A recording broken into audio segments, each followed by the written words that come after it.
As we will. You guys know who the GOAT is, don't you? Who? I'm the GOAT. I'm the goat. I'm the good. Hey, stop eating stuff, Bob. Bad. Hey guys, I'm Tim. And I'm Bob. I'm Mike.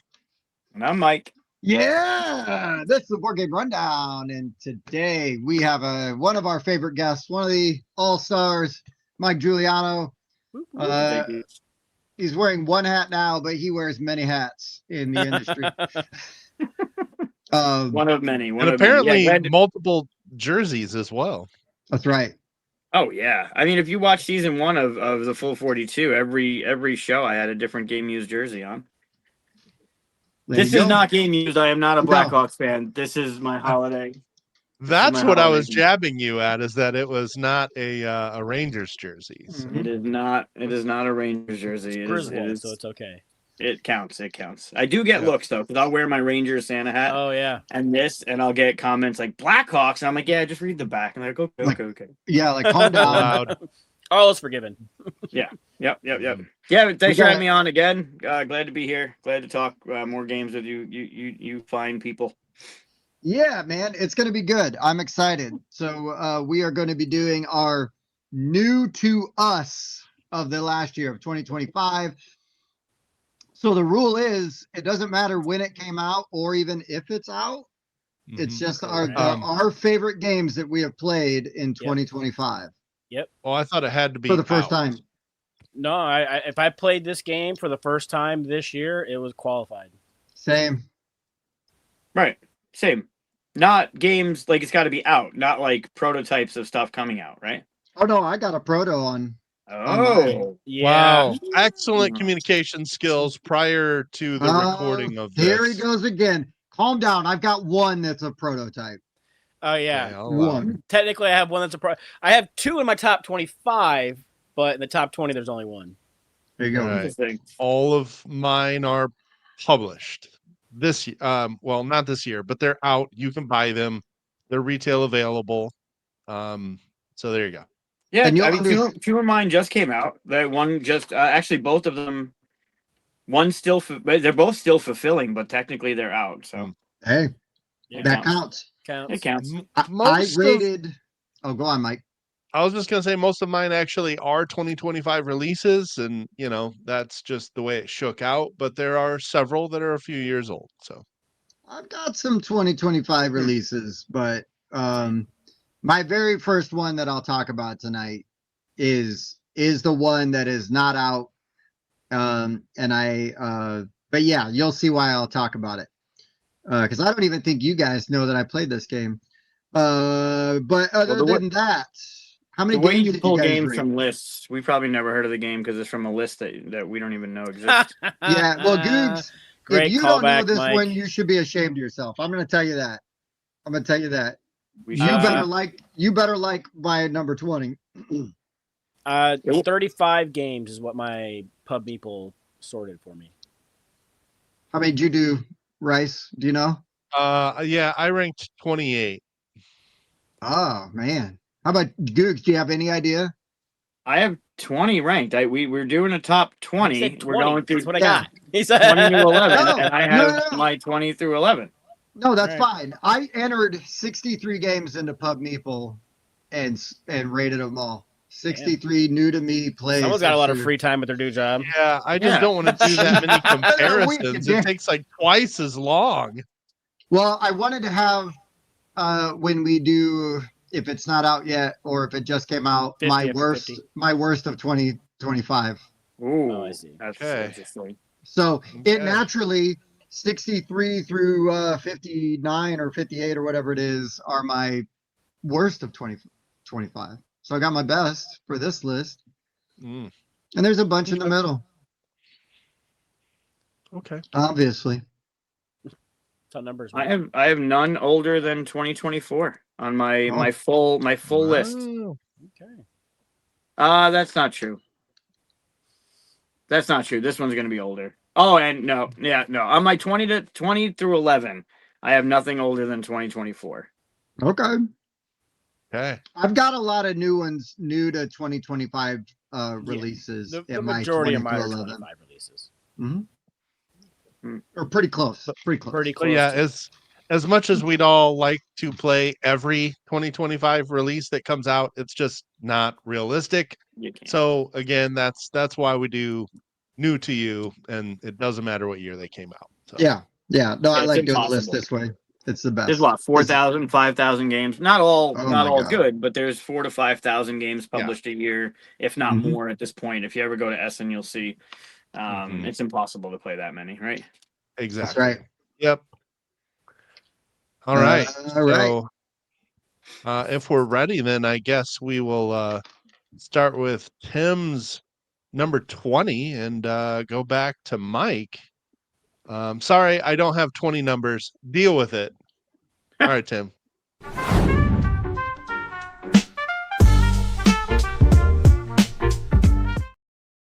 All right. Well, since I was told to deal with it, I will deal with it. My number 20 is the one that is not published yet. But I did get to play this game just last Sunday. And I was really impressed with it. Thought it was neat. Played it on Tabletopia with a friend of the show and friend of all of us here, Mike Pitry from Pentry Games. And I played Concrete Canvas. Ooh. Yeah. Can I talk about that? Is that a Yeah. is that a thing I can talk about? So Sure, Concrete you can- Canvas, you can talk so about I knew like Googs, I was like, come on, dude, you better like this one.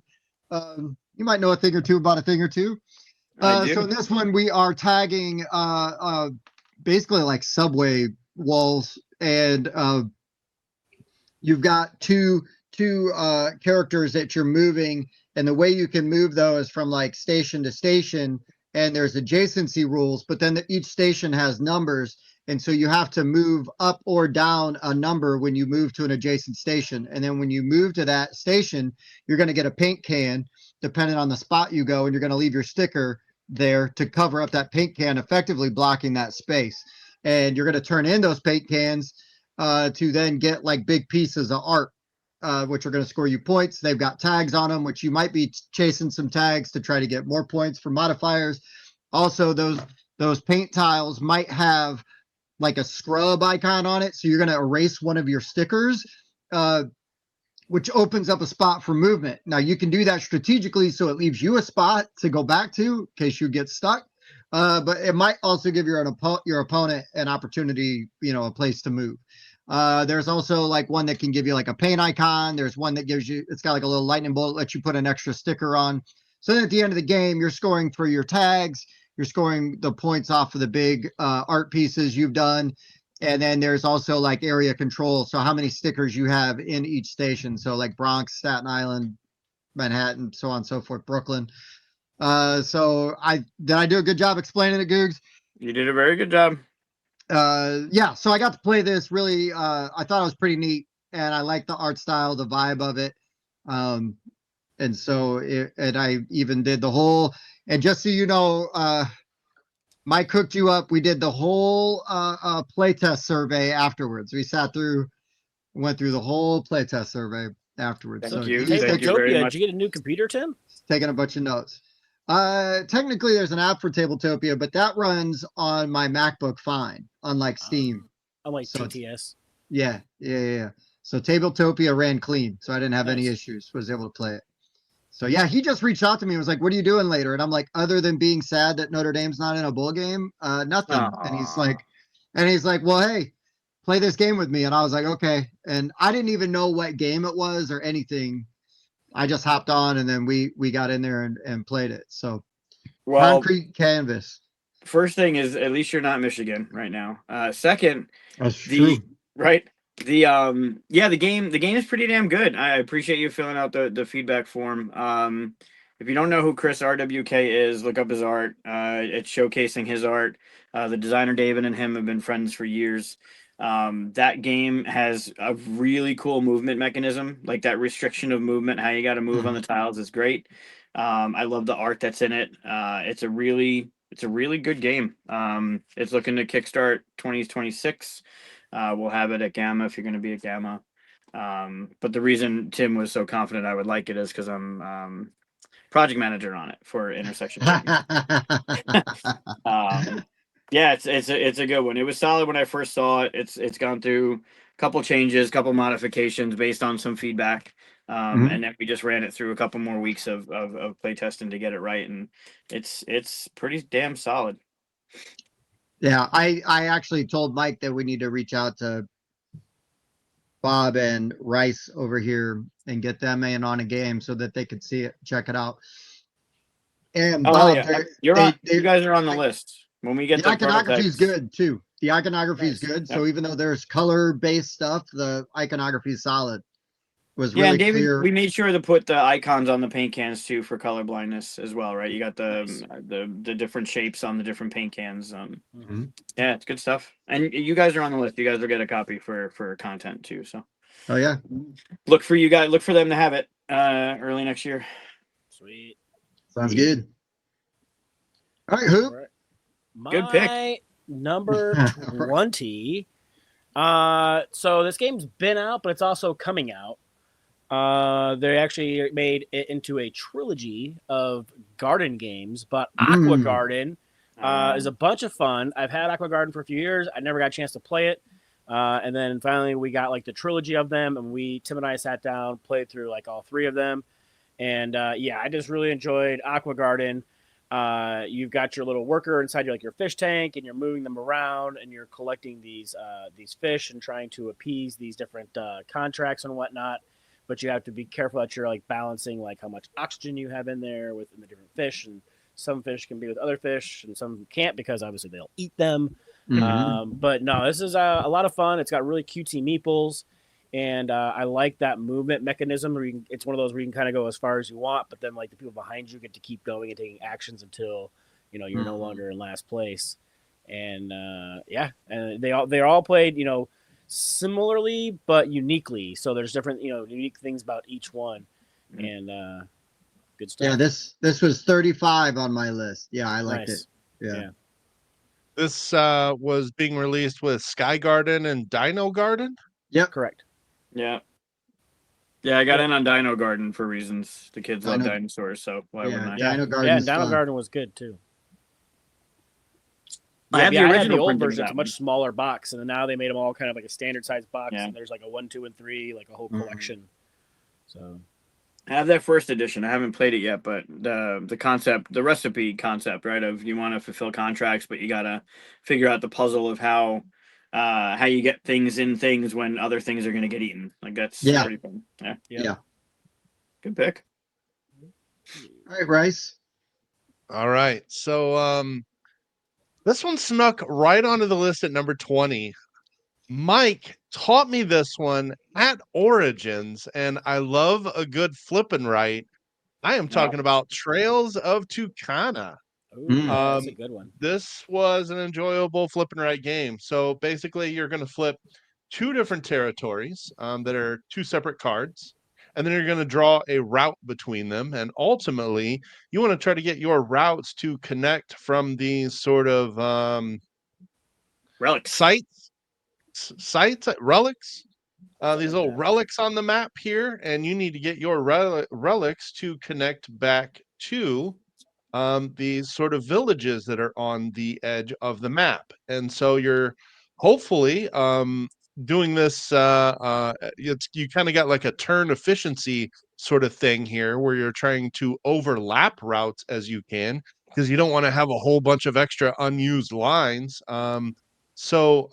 Yeah, really interesting sort of route building, flip and right game. You can get bonuses by connecting the different villages together that are on the edge of the map. Then after the first round, you score up here based on how many of them you've been able to connect back to these villages. Just found it really enjoyable. I like a good flip and right game. And yeah, this one was a lot of fun for me. Yeah, I played this a Good. couple years ago at JuliaCon. It was really good. That's a go-to This for is- me.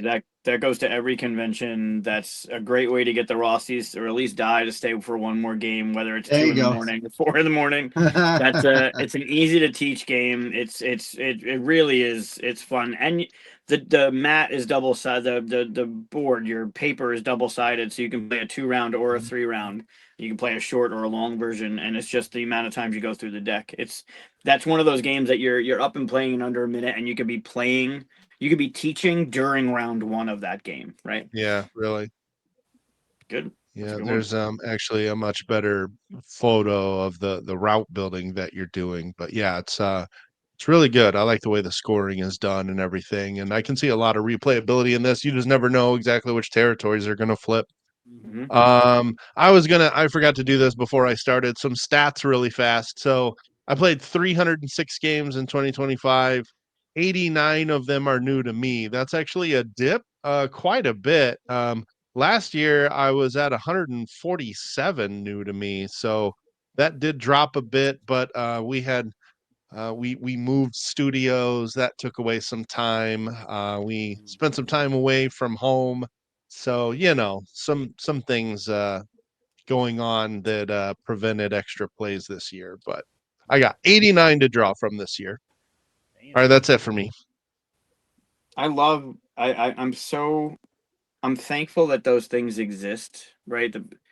You can put games on a digital app that lets you record your score and the second player's score and the third player and who you played with and where you were and what the moon phase was when you played it. Right. I'm glad that stuff exists, and more power to you for figuring. I'd play a game and move on. It's so cool that it exists, but I don't understand it sometimes. It just doesn't. I guess for reasons like this, like going back to my pictures and trying to figure out what fucking games I played, was a chore, and what was new. But man, those apps, those are It's so helpful. They're helpful, but you have to use them if You they do have if to you use want it, them but to be man, helpful. having that data is so nice. It is It the makes biggest reason all I these lists way continue. easier. Yeah, to anally do that at the end of every game is for these type of lists for sure. Makes it a lot Right. easier. Yeah. If I'm glad it exists for people. All right, my number 20. It's from 2024. I played it for the first time at Tantrum in the beginning of the year. Tantrum, I believe, was the end of January this year. So this might be the earliest game on my two lists. It's Dabawala. Oh, right on. Yeah. Not Like a this one. huge fan of Queen games lately, for many reasons, but Reasons, Dabawala really caught me. I really Yeah. enjoyed Mhm. the gameplay of this one, and I like Yeah. those. I like that you have to move, right? You can't stay where you are and do the thing. And I love that the restrictions of the game are really fun. I like the play of other people either messing with you or supporting, and the bluffing of, well, you're going to play a red card, so I don't need to play my red card this time, or whatever it is. And I think what really got me was how you're building up your delivery cart of those tiles in a polyomino type of way. And then at the end of the game, you're going to score from top down. So you're going to build up, and then you're going to score top down, removing those things. So now you kind of got to remember what you put, where you put it, because the cards, dual use cards are great. I love them in all games. Yes. And I think it kind of all worked really well together. I don't think this relies on like the people you're playing with. Some games I put on my list definitely have to do with the people at the table when I played it. I think this game just really presents itself really well with the mechanisms that it employs, and it shocked me. Yeah, I really Yeah. enjoyed this when we got a chance to learn it too. And one of the cool things is as you're at, the way the game works is you're pulling those out and you're building up your your little wagon with the polyominoes, and then you're selling them back off and taking them off and you put them back into the trays. You're kind of like putting the game away as you're finishing up the scoring, and it's neat. Yeah, it really, and the board itself. If you look at that board on the top and the bottom, you see those little notches in the score track. That board actually comes apart like a 3-piece puzzle, and then Yep. goes on top of the case that has all the polyominoes. Yep. So it's the lid of the. Keeps everything in there. It was really smartly put together, Yeah. all Mhm. around. Mhm. Yep. Yeah. This is one of the more unique polyomino games I've played. I like this one quite a bit as well. And the stacking and how you're, simultaneously revealing those cards that move up how much you score, the colors of polyominoes.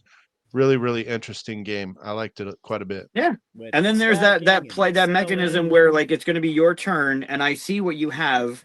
So I'm going to hedge my bets that you're going to play a certain color because you're going to score more points if you play that color. Mhm. So I'm not going to play that color, even though I'll score. I'll score something else. but then you also thought the same thing and didn't play the color Right. because you thought someone like that play back and forth. Really, it's really fun. But I really do like that stacking and then removing everything as you score each layer. And they even on the side of the track, they had those little notches to let you know how high up you were in your level. So they thought of a lot of things, and in addition to the covering of the bits, right, for inside the box, using the cardboard, like dual use cardboard for the game too, is really smart. It was like triple use because like you have the one side where you're doing the moving around, you flip it over to do the selling, and they're going to take it apart and use them for lids for That's storage. Right. Yeah, that could be the first ever triple use cardboard game. Yeah. Hmm. Brilliant. Yeah. So Dava Walla, my number 20. All right. Back to Tim for number 19.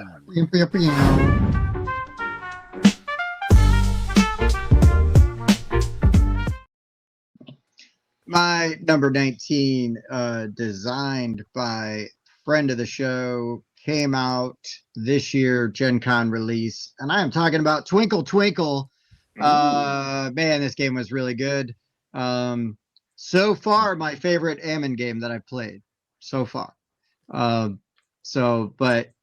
I mean, clearly, like, this dude is just got a genius for game design, and I can't wait to see everything that he touches. But yeah, Twinkle Twinkle, Allplay did a really great job with the release of this, the components. It's a slightly larger box than their normal box size, sort of like River Valley Glassworks or whatever. But yeah, the drafting, like the way that you select the tiles and then you've got to place them and you're trying to build out your constellation, and there's the different goals and different things score for being in different places. It's similar to sort of like Aqua Garden, where you're just trying to maximize, like that spatial puzzle. Yes. Yeah. But this spatial literally puzzle, spatial. Yeah, this spatial puzzle really works for me really well, and I really, really like it.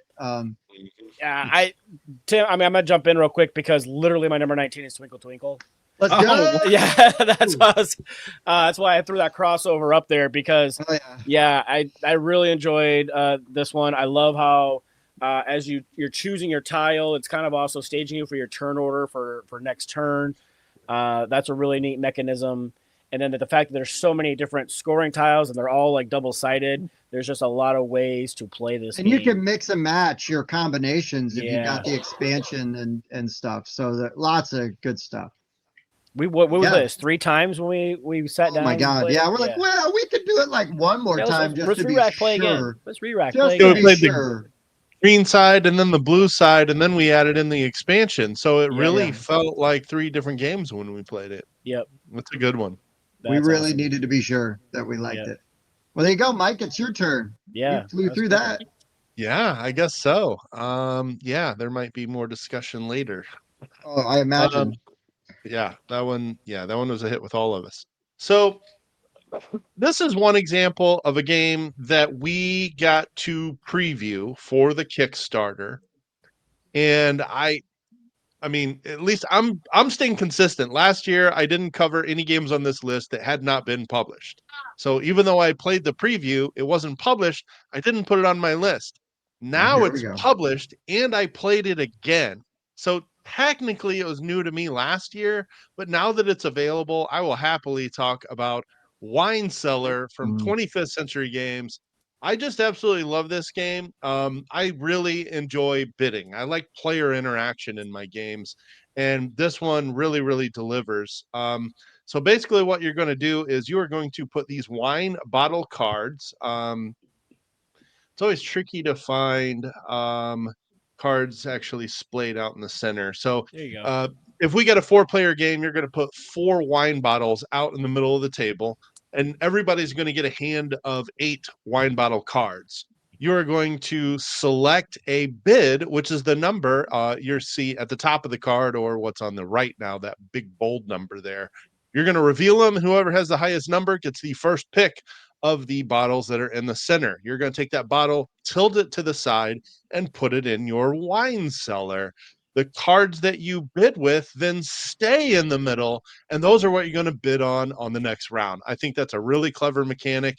The thematic tie of tilting these bottles to the side, which is how you store wine, and the age of the wine determines the score. So in this tableau here, this you start at the 1 and you go diagonally all the way down to the 8. So you would score the 6, the 3, the 7, the 8, so on and so forth.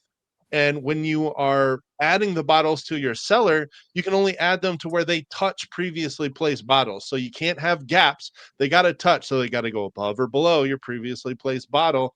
Plus, you have these client cards over here that allow you to do some set collecting based on the type of wine listed at the top here where the cork is, and the country of origin, which you see kind of hanging around the neck here.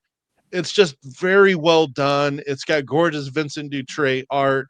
I love the player interaction. I like trying to figure out what cards I can put in there so that I can bid on that my own card that I've played out there for the following round. I just think it's really smart. Every time I bring this out, I play it like 3 or 4 times in a row, and it supports 8, and you can still play it in like 20, 25 minutes. It checks a lot of boxes for me. It's a great game. Yep. Agreed. The only thing wrong with that is that it's too low on your list. Oh, snap. I like it a lot. I mean, I'll tell you, when we do our top 100, it's up there. Yeah, it possibly could have went a little higher. Maybe recency bias. There's other games I played more recently that are a little higher. So we'll talk about that one a little bit, and well, maybe a lot later, but definitely later. That's all right. Hell yeah. Yeah, Andrew. I mean, the thing is, Andrew Styles, the designer, is a sommelier, or was a sommelier. So that the connection between what he used to do and why that game is so smart really shines, right? It's very and the fact that it's Dutrait art, which is awesome, but then you partner up with Chad at 25th, and that game just kills it. Yeah, it's win win win win win win win. There's agreed. Yeah. Good pick. I want to play it. That's another one I talked about. Chukana, your last one. That's another one that is always in my bag because it's easy to play. It's high play count. It's easy to teach. Good pick. Good pick. It's my turn, right? Yeah. That's how this works. All right. Usually. So another one from 2024. This is a 2-player only. Another one of those that you can play first round while you're teaching. Agent Avenue. I don't know this one. Agent Avenue. So it's 2-player heads up. You start on opposite sides of the board. That's there on the right there, and your objective is to catch the person moving forward. You can't back into them. You have to catch them moving forward. You have 4 cards in your hand, and on when it's your turn, you are going to, in a wonderfully underused I split you choose mechanism, you are going to offer to your opponent 2 cards, one face up, one face down. And they get to pick the face up or the face down card. You get the other.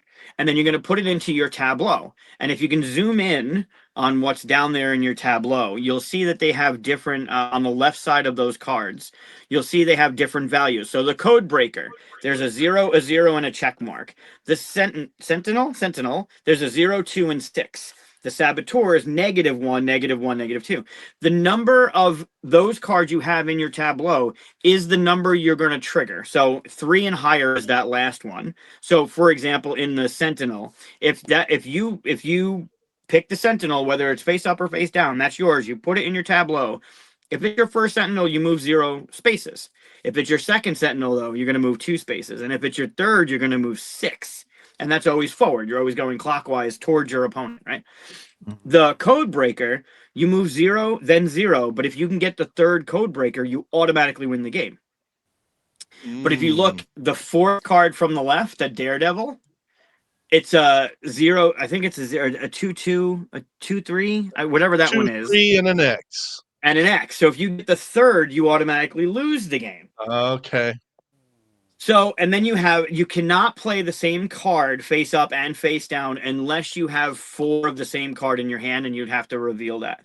So whatever's face up, unless that situation is occurring, the face down card is different. And you can see what each tableau has. So is that face down card the 3rd code breaker or the 3rd daredevil? Do I want to move 6? Do I want to move you back negative? Do I want to take a chance at getting a negative and move you up a couple spots? The immediately when you take the cards out of your hand and you put a face up, face down, and the other person has to pick, you immediately feel that game. Like that is the moment where you're like, yeah, this is. And the first time I played it, that moment caught me. It hooked me immediately. And it's quick. You can be done in 30 seconds because you just played it wrong and you move 6, then move 6 and you catch them. Or it can go back and forth for a little while where there's this real good tension of moving forward, catching up. Then you didn't do what I thought you would do, so I got the negative this time. The game it's brilliant. It's so well done, and it seems so simple, but it's really fun. And the board flips over. That little spy that's in the corner, there are these black cards that have abilities. And if you land directly on that corner, you get to pick one of those cards. So it has a module in the game, once you get used to how the game plays, that you can ramp it up for yourself as well. The game's brilliant. This sounds awesome. It's fantastic. The face up, face down, I split, you choose combination sounds really cool. You're pushing your luck. I'm either going to take this one or hopefully that face down one's better. That's really cool. Oh, it's great. It's great. It's great. And it happens immediately. The first time you play that and you're faced with that decision, it's hard not to smile because you're like, you're automatically in the Princess Bride wine game, right? Like, did you? I clearly cannot pick the face down one, but I clearly cannot pick the face up. Like, it's just, it's super brilliant. It's a great game. Yeah, that sounds fun. Good stuff. Yep. Agent Avenue, 19. Probably should be higher, but there's some really good stuff. Yeah, I didn't even heard of that. Sames.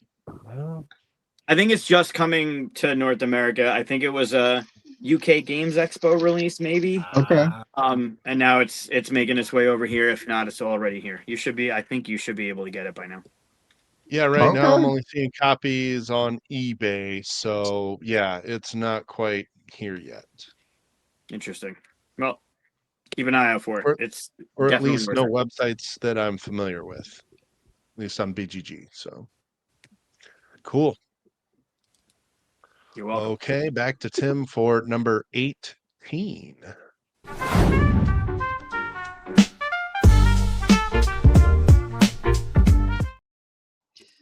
All right, my number 18 is just an example of a game being really good despite you not necessarily being terribly interested in the theme because it's maybe not like your hobby, you know? So I'm not a fisherman, but for me so far, FinSpan has been the best span. I really, really like FinSpan quite a bit. And everything it does with the way that you use those fish and you play those cards, but you can get them back, like just really interesting. And then the way you're moving your little schools of fish around and you're like single fish and you're creating schools, all that stuff. It just gets all of the bad taste that I had from Wingspan out, and I really just enjoy it's got a much better resource economy, and then it has that spatial element of the moving the things around. And yeah, it is definitely my favorite span. It feels better. It just feels better to me out of them, and it's more fun. Way better than that Tim Span game. Tim Span is actually the best span, but I'm not allowed. It's not out yet, so I told Mike I'd only do one game that wasn't out yet. So fair. Yeah, I really liked this game. Wait a week. I'll talk about it more. Yeah. I had a feeling I might be early on it, but but that's fine. That's fine. It's a good game. Good pick. This one's really fun. David did a good job on that one. Oh, there it is. Yeah. Yep. Cool. All right. Well, for my number 18, I guess this is where I'm cheating. So it's technically not out yet, but we did get to play a pretty nice prototype of it at Origins, I believe it was. Coming from BA Games, Dungeon Diners. Oh, yeah. Yeah, I really enjoyed this one. Monsters have come into the dungeons, and your group has been charged with heading down there to capture them to serve them up at the different diners. And it's got the great box art of the No Image Avable. Yeah. We're all huge fans of that guy. Yeah. But no, Legend. I'm excited for this to come out and be like a real game.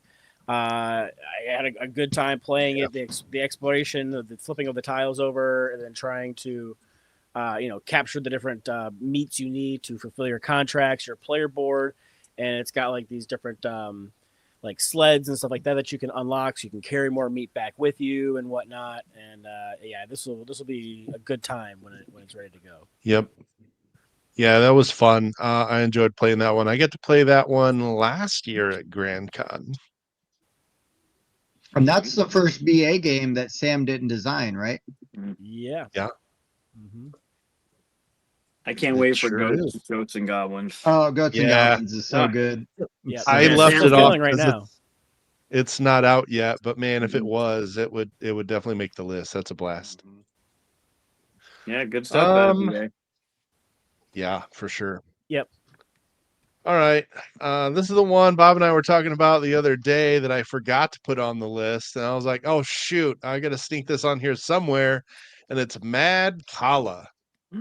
This is a buddy. 2-player only Mancala game, and it is in the Wonderlands War universe with super fun Manny Tremblay art. And actually, he's a co-designer on it, published by Druid City Games. Love Mancala games. Every one I've played, I have had an absolute blast with. There still are not enough good photos for this game. I hate to say that I'm gonna like pull up our Facebook to show decent pictures for this game, but basically with your Mancala, you've got 2 action bits in each space, and like other Mancala games, you're going to pick them both up, drop them clockwise, and wherever the last one falls is the action that you get to take. But you've also got these it does have a great insert, of course. But there are some really, really neat action cards that you can pick up. And you can only have 2 in your hand, but there are ways to like pick up multiple in a turn, and you get to play as many as you want on your turn. And there's just loads of combos you can do in this game where you're triggering multiple different abilities from your character, plus using these character cards at the same time, or the action cards. Man, I really, really enjoyed that one. It's I think what's unique about this compared to other Mancala games is that you actually can pick up you're on the same board. You don't have your own Mancala, so you're using a community Mancala that both players can pick up bits from, except that you have your own side and the other player has their own side. Once you drop cubes into their space, you can't grab those action bits anymore. They are theirs to move. So there becomes an interesting part where you actually kind of have to refill your side of the board to get more action bits back out. Man, very, very clever Mancala game. I wish I could show you more pictures. I'm failing at that, but there's just not a lot of them out on BGG currently. This is just hitting, right? Like this hasn't been out long, if it's out at all. Like I 2 received months, my 3 Kickstarter 3 or 4 months ago. Yeah. Yeah, it's a very new release. Yeah, Yep. You're right. Mike's right. It's got great art. It's you're sitting at the same tea party table, but it's rude to reach across the table, so you can only pick up from your side of the table. As you pick up all the pieces and drop them down, and you're gonna take the action. There's like a doubler gem, and so when you place that one down, you get to double the actions that you get to take. You have your own asymmetrical player power, plus you have your +1 that you invite that's at the table with you. Then you're also drawing these character cards from this deck that you get to. There you go. Drawing the character cards and getting to trigger their abilities and whatnot as you're going through. This was really good. Yeah, one of them allows you to even take 2 actions Combo in a row. Yeah. Yeah. Man, just very combo-rific. Lots of fun. Can't wait to try other Different characters. factions and Yeah. try the other abilities in this game. Quite a bit of asymmetry. Mm-hmm. Makes sense. Mm-hmm. All right, I'm going to stay with 2024. I feel like I should just rearrange a little bit and keep everything in 2024. But I'm going to go with Australis. I don't know. A- Australis. AUSTRALIS. I've heard of this. Played it at QSCon, I think, this year. Yeah, it's got a lot of not really moving parts, but a lot of things that work well together. There's dice rolling, there's set collection, there's trying to figure out where you're putting the different things you're getting. That jet stream, area control, depending on where you are in that jet stream, those different coral things. You're dropping some player components in there to be more of a area majority, and there's points and second place points for it. The way the cards work, scroll through a couple things. The way the cards work, yeah, like you're putting them in their colors, and the cards that you add have abilities or plus ones that you get to do when you place them down. There's a lot of moving, not moving bits, but things that are in this game that kind of just they mesh well together. It took me by surprise. I don't know if I was forced into the game or I was busy, and they're like, you really want to play this, and I did really want to play it, so I'm glad I did.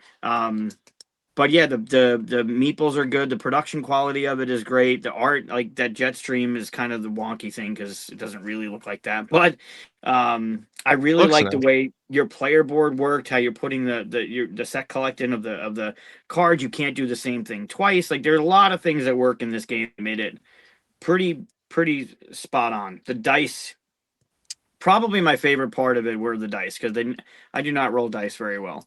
And it's Unless one of you're playing those. tumbling dice, then you are crushing it when you roll I am dice. pretty good at tumbling dice, but I don't roll them. I flick them, and it just works. Yeah, that's fair. Those look like wooden dice.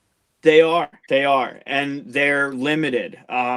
Depending on whose turn it is and what they're selecting, you might not get what you want every round, right? And you got to kind of put yourself in a position to be able to pull first or draw first or hope that somebody doesn't take what you want.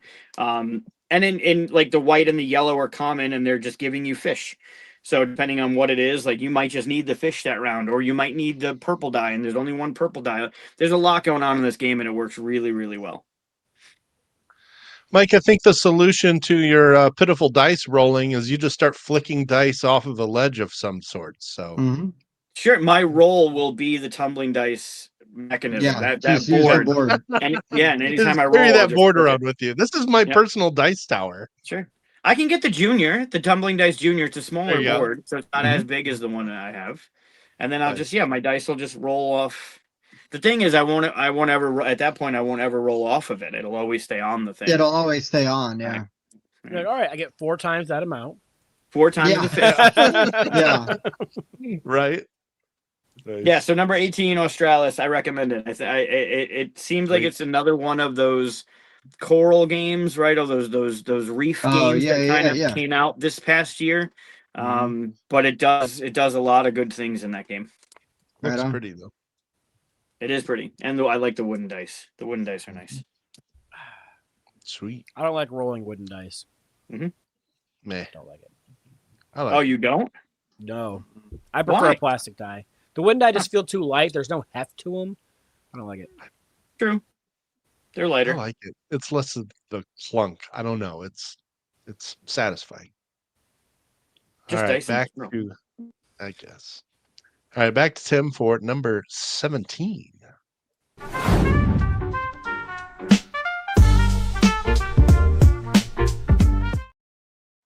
$17. I love 17. It's my lucky number. It's number for my favorite Cubs player of all time. One of the greatest first basemen for the Cubs in the 90s. That's Mark Grace. But number 17 is one of the coolest head-to-head games that I played. Actually, I've got a couple of head-to-head games on this list this year. But Enthroned comes in hot at 17. This is from Smirk and Dagger. we got a little sneaky peeky at it at Origins. It was not out yet at Gen Con, right? And then we had to pick it up at Grand Con. Yep. Yeah.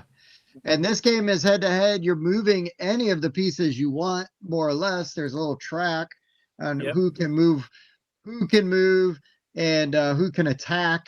Yep. And you move that piece, the piece that just moved, you move their tile to the bottom to show that they're safe or can't move. And so you've got a character that is yours. And if that character gets killed, you lose. But that character will also have 3 basically opponents. Yeah, and if they can get killed, you win. Yep. So it's a really fun sort of push and pull, cat and mouse kind of game. As you're moving things around, you're trying to figure out like which one your opponent is trying to keep alive and who they want dead.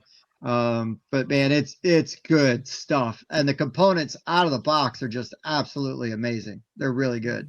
Those busts, appreciated busts, are great. Appreciate a good bust.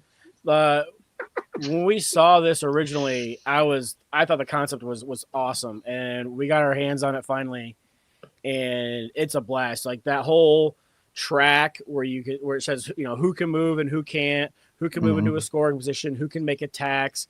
And then once those, they all have the different symbols of those characters on them. And when they die, they flip over and there's an arrow. So then technically, like the guy underneath there has basically 2 different opportunities to move, because you move the arrow piece first and it talks about the guy below you. And then that guy slides up. Oh, now he can move and you can slide him. And it is really neat.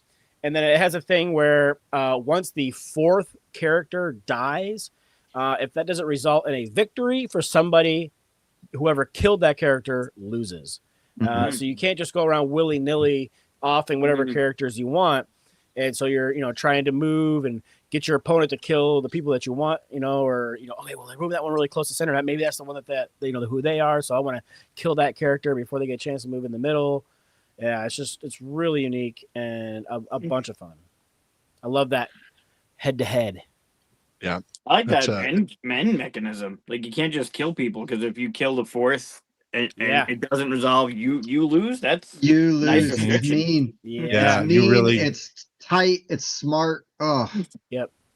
Yeah, you really got to be smart about who you are trying to kill, for sure. It's a good one. I sucked at it, but I enjoyed it quite a bit. And it plays fast. I mean, it plays really fast, especially if you're playing Mike, because he sucks at it.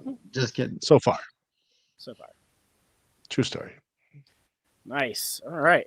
Well, my number 17, the worst part about this game is Tim was right. But Lightspeed Arena was a blast. We picked this game up, and it legit plays in like 5 to 7 minutes, and you're just dropping down your spaceships, as it's telling you to, on the screen. And then once you're done plopping them down, you take a picture of it, and it's going to simulate this battle. And you're trying to blow their ships up. You're trying to shoot these different asteroids for bonuses and points, trying to protect your own base and whatnot. But yeah, this has just been a hit with 95% of the people I've played it with. My Magic buddies just couldn't take it. They had to be too competitive, and they were literally just waiting to like the last second as it counts down, and then throwing it out really quick. And it's just like, dude, just throw it out there. It's fine. But like, yeah, they were super like aggressive about it. So it's like, okay, well, let's just not play this anymore. And but other than that, though, this is a fun game. You buy the expansion, and it supports up to, I believe it's 6 players at one time. You can flip them to do asymmetrical abilities, which is super cool. But yeah, this is a good one. It is. It really is. Good pick, Bob. So my number 16, it was a Gen Con release. How about 17? It's called Light. Huh? You want it? Yeah, you want it? You want to do your 17 before you do your 16? Oh, 17. My bad. Yeah, so my number 17, it was a Gen Con release. There it goes. And very well liked by this group here. It's called Lightspeed Arena. Get out. There's no way back to you guys got the 19. Come on. I mean, I knew this was going to be a 3-way crossover. I didn't know where they were going to end up.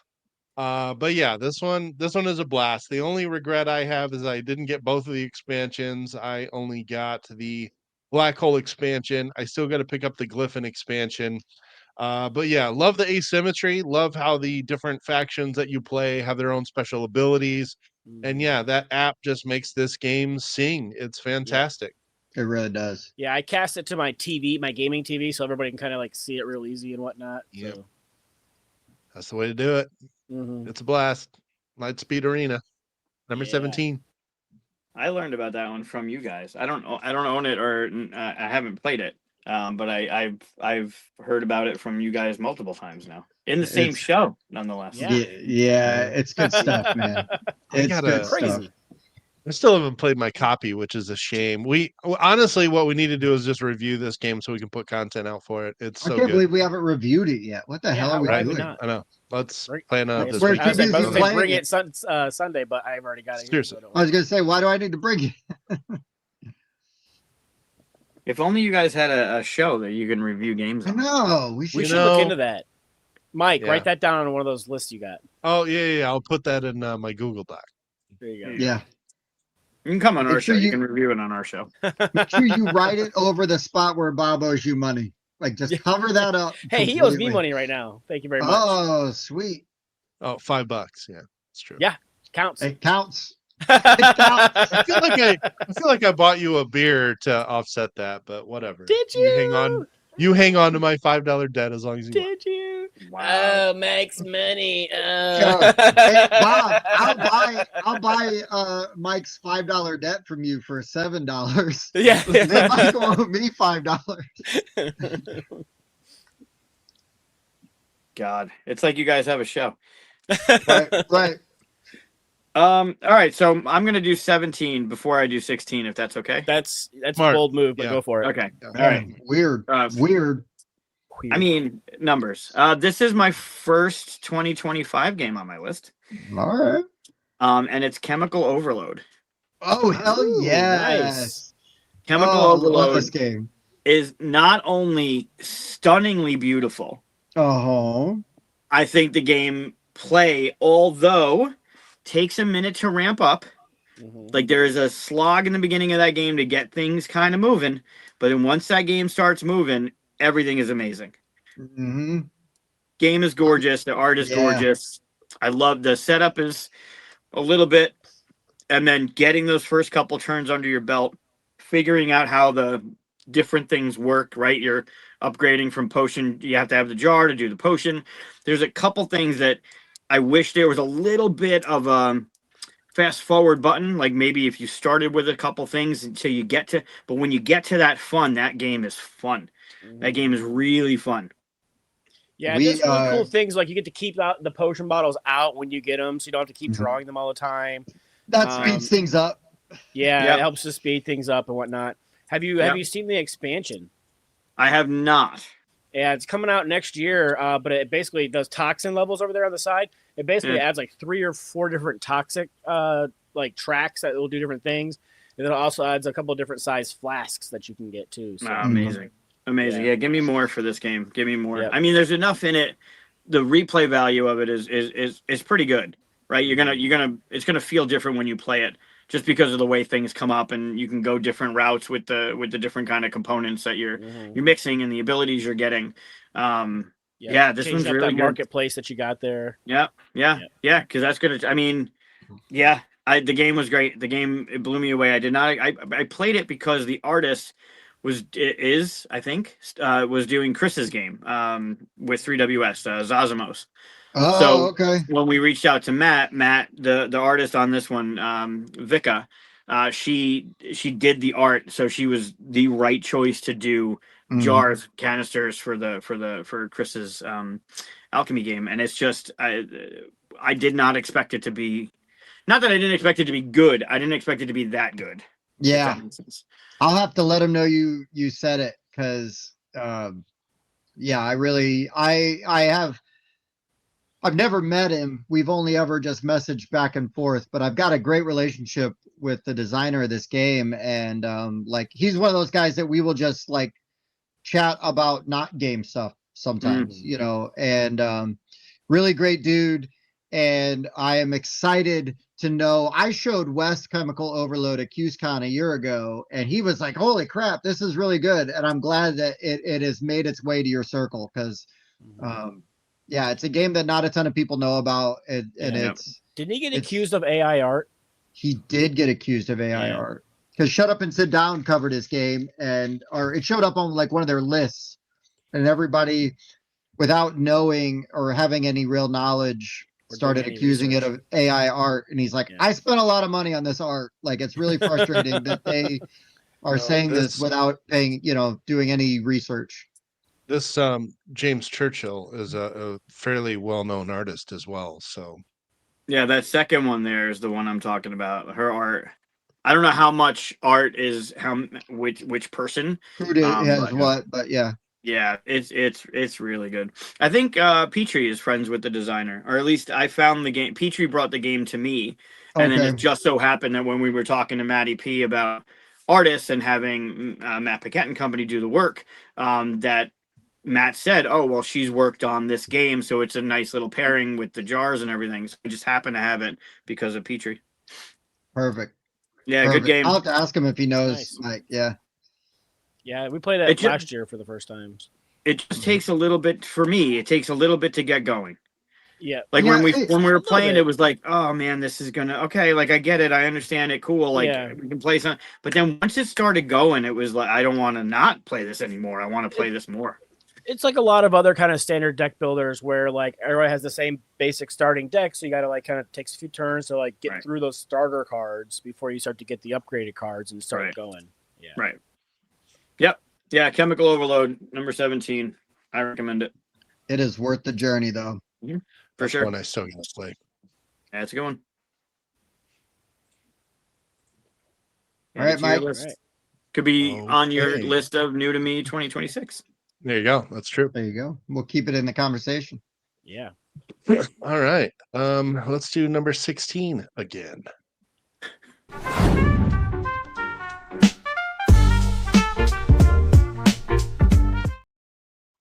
My number 16 is also a head-to-head two-player game, very short. Also has just some of the crazy, amazing components that I've seen in a game. And I am talking about Duat, D-U-A-T. This is a head-to-head sort of Egyptian-themed game. You've got this marble board and these marble tiles with these scarab engravings on them, and you're moving, and you either get to spend 1 movement point or 3 movement points, and it takes a movement point to like turn, to move ahead, and you need to just push one of your opponent's tiles off the board. Which seems so easy, but it's so difficult to do, and or can be, because those tiles, they've got those little half circles. That's the direction they're facing, right? So you can't push a tile that is facing the same direction or facing you. So you can't push, but if they move to the side, you can push them, and it's no extra movement penalty cost or anything like that. You just move and push them. So this game's a lot of maneuvering, right? And just posturing. It's still only like 15 minutes and or shorter. But yeah, this game's really, really awesome. It's beautiful. I saw it at Gen Con like a year ago at their booth and played a demo of it. Was like, holy crap, this is amazing. And had kind of forgot about it until I got an email and goes, hey, Tim, I want to send you this game. And when it showed up, I was like, oh, hell yes. And I was so happy because it's really good. It's really cool. It's just cool. Simple. It's just very simple, very clean. Yeah. Like Shobu decisions, high strategy. What? Is it like Shobu? Shobu-esque? I'm trying to remember Shobu. I played Shobu, but it's been a while. I think it's cleaner and faster than Shobu. But I mean, sort of that same vibe though, right? Like Shobu has that sort of Asian theme, like really baked into it. Like it feels very much of its culture. and Duat just has like that Egyptian, vibe to it. I gotta look that one up. That one looks good. All right. My number 16. I'm never going to say this is cheating because it's fulfilling right now. People should have it before Christmas. But Goats and Goblins is a great push your luck game. It plays a bunch of people. One person's the cave leader. You're going to, decide how many cards you want to dive into that cave looking for loot and goats. And then everybody's going to secretly decide if you're in or out. Everybody reveals, and then everybody who's in, you're in for it, and you're flipping cards over. You're trying to avoid those cave-ins, and even when you're not in, you can still kind of participate because you can force people to go extra. You can flip people's votes back and forth, flip your own vote back and forth with certain cards and whatnot. And it's just a great push your luck game. Plays in 20 minutes, maybe 30 minutes tops. Doesn't matter. It's so much fun. Yeah, it's a good time. I got the prototype still, and I take it to meetups, and people have a good time with it. So it's a good one. It's a good one. I can't wait to get my copy. I got the deluxe. Can't Same. wait for it. Yeah. Yep. Comes in a really nice deck box with really sweet, thick metal coins for your bidding. I can't wait. It's gonna be sweet. That's a good one. Sam did a good job on that one, as always. Yeah. I love how you're involved. Kickstarter's over and it's fulfilling in the same year. Mm-hmm. Yeah, seriously. I love how you're involved even when it's not your turn. Heavily involved when it's not your turn. Mm-hmm. You are always an awful lot of loot to get there. Maybe you should push a little more. Exactly. A gentle push on the swing. That's right, gentle push. Just a gentle push, and then give him a 7-course breakfast the next day. That's right. All right, this is another one that is a hit with this group, and I expect it to be talked about later, but I guess I will set the table. I'm talking about The Last Command. Yeah. This is a dual deck building duel, and what I mean by that is it is a 2-player game, and you are dueling against each other in a race to finish off the other player and knock their hit points down to 0. But you're building 2 separate decks, which is what is so unique about this game. You've got certain types of resource cards that are always available, and you are going to be adding them down here in your crew, or you're going to be adding them here. And you've got just all types of different synergies you can create here. Bob beat me with this strategy of putting a card in my deck that did damage to me. And every time I freaking revealed that card, I'm like, doing more damage to me on my turn. I tried to go for the strategy of trying to do big damage all at once and trying to play cards for free, like the card that does a ton of damage and not having to spend all the resources to play it. But all of these different cards that you're putting down have their own resource tracks that you're spending to play these cards. And those cards stay out until that deck runs out. And then you have to pick them all back up and refresh them. It's a really clever, it's got so many clever mechanics. That timing of picking your cards up, when you refresh your hand or when you have to shuffle, you get to choose which deck that you pull from. And you pull one at a time. So you can look at your card and go, okay, I'll keep drawing from this deck because I want to keep those other cards out because they are doing work right now. Lots of smart things going into this one. Ty from Sentient Games really, really crushed it with this game. It is fantastic. Yep. Great pick. I'll be talking about this later. Yep, same. I figured. Three-way crossover, no question about that one. Deserves it. Really, really good game. And very much flying under the radar still. It's got an 8.3 on BGG. Very deserving, but not still flying under some radars, though. I see what you did there. Space game about radars. Got it. That was your true number 16, right? Yep. That was my true 16B. Yeah, 16B. Correct. Second try. All right, so we're gonna go back to 2024. This game hit our box art episode from 2024. Oh, okay. But I didn't get to play it until Tantrum the beginning of this year. It's from our friends over at Grand Gamers Guild, and I'm not necessarily sure how to pronounce this, but it's Tirnanog. Oh, Oh, Tirnanog. Yeah. Okay. The game, it's very smart in how it plays. It's beautiful art. But the card selection and the choices you have to make based on where you're putting your stuff in that grid, and then you're left with what you thought somebody else wasn't going to take. When you put out your little components, you're putting them in between cards, and you can, on your turn, when you go to pull your pawn from a section, you can take either of the cards that it's adjacent to. So you can, like where that person is pointing, that blue card and the card in the center of the green, if I place to the right of the green in between the green and the red, I might want that green, but if the player before me chooses the green, well, then I'm stuck with the red. But I'm hopeful that that player is going to pull the blue, leaving me the green. So you're looking for opportunities to be like, all right, well, if I can't get that, I can still make this work. And then just the gameplay just works really well. The way you're putting it into your grid, it's a very smart game, and it's really pretty. Yeah, the box art is fantastic. Yeah. Gorgeous. But yeah, the gameplay is great. I mean, it's not one of those, the box looks beautiful and the game, like, it's going to be different art inside the box, or it's not going to have the same kind of aesthetic. The cards are gorgeous.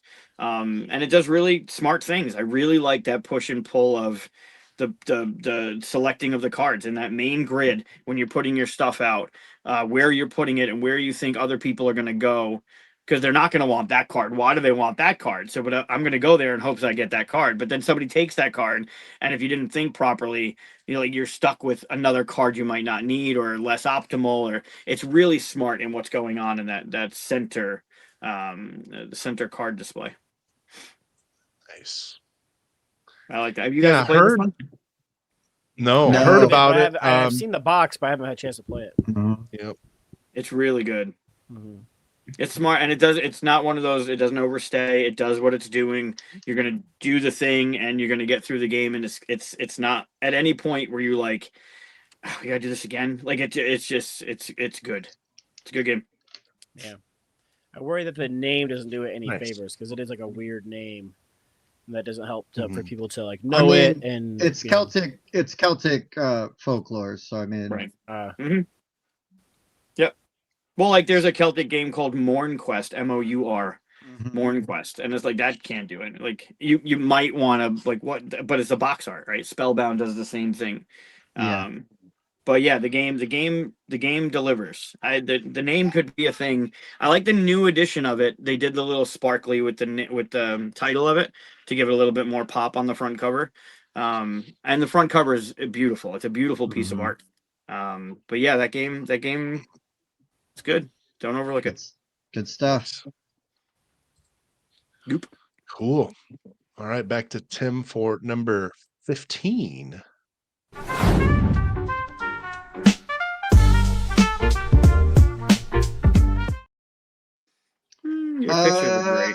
Number 15. We finally, now this can't be on Bob's list because he's played this way before, but this could be on Mike and I's list. This could be a crossover for us. I'm talking about Clank Legacy.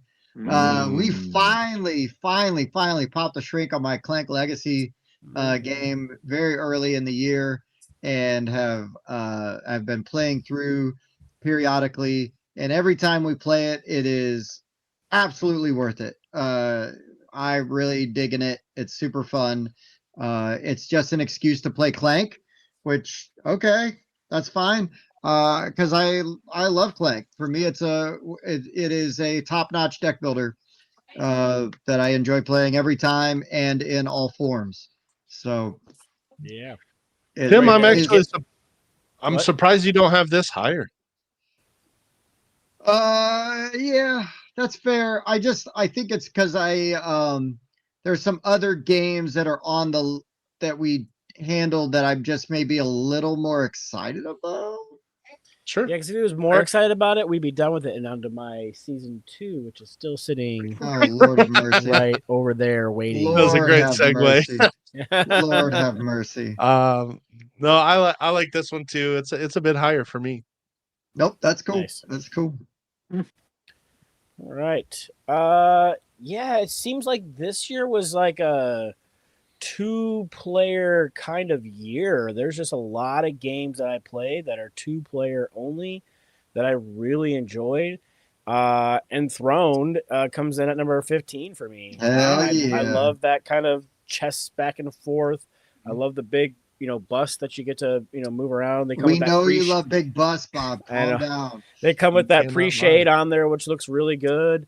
And then you're trying to get them to kill things for you. And then like Mike, like we said, that fourth one dies. You better hope that's either your third quarry or that other person, because if that doesn't result in a win for somebody else, or you or somebody else, you lose. So yeah, Mhm. you can't just go willy nilly off on all the people that aren't you.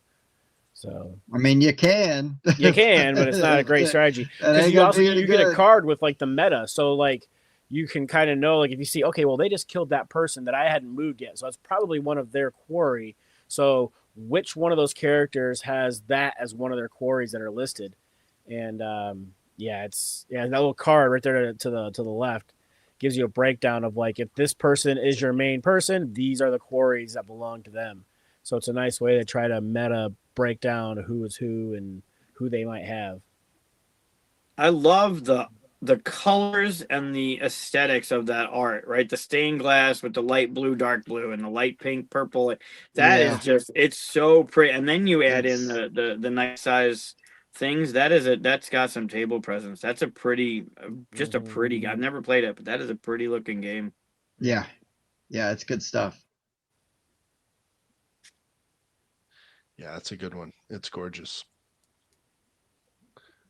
Okay, my number 15.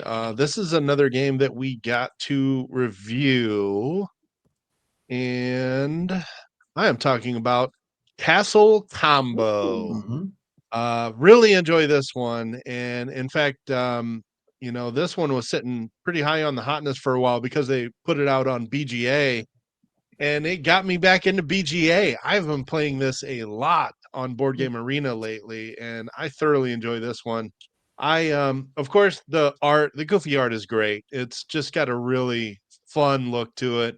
All the characters are sort of goofy looking with the same sort of art style. But the hook to this game essentially is that you've got this messenger up here, and you've got two different markets. You've got a village market and a castle market. You must take a card on your turn. So you can take one out of this row. If you want to take one out of this row, you have to move the messenger, but you have to spend one of your keys. You start with 15 coins and 7 keys. You don't want to spend those keys though, because each one you have at the end of the game is worth a point.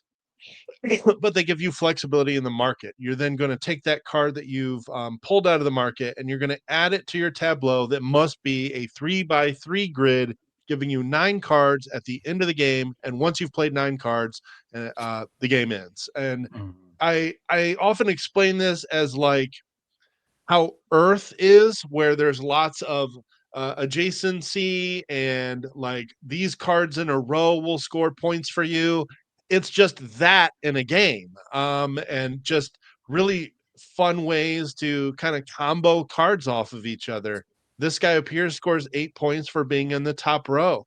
This guy scores 3 points for every one of these green shields that is in this column. This guy is 2 points for every coin that is sitting on that card at the end of the round.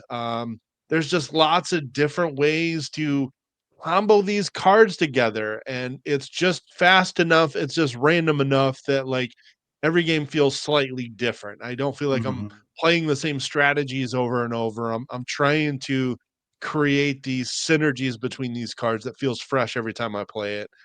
So I've again been playing this a lot on Board Game Arenas lately. So really enjoy Castle Combo. Yeah, I enjoyed this one a lot. Good pick. Didn't quite make my list, but it's good.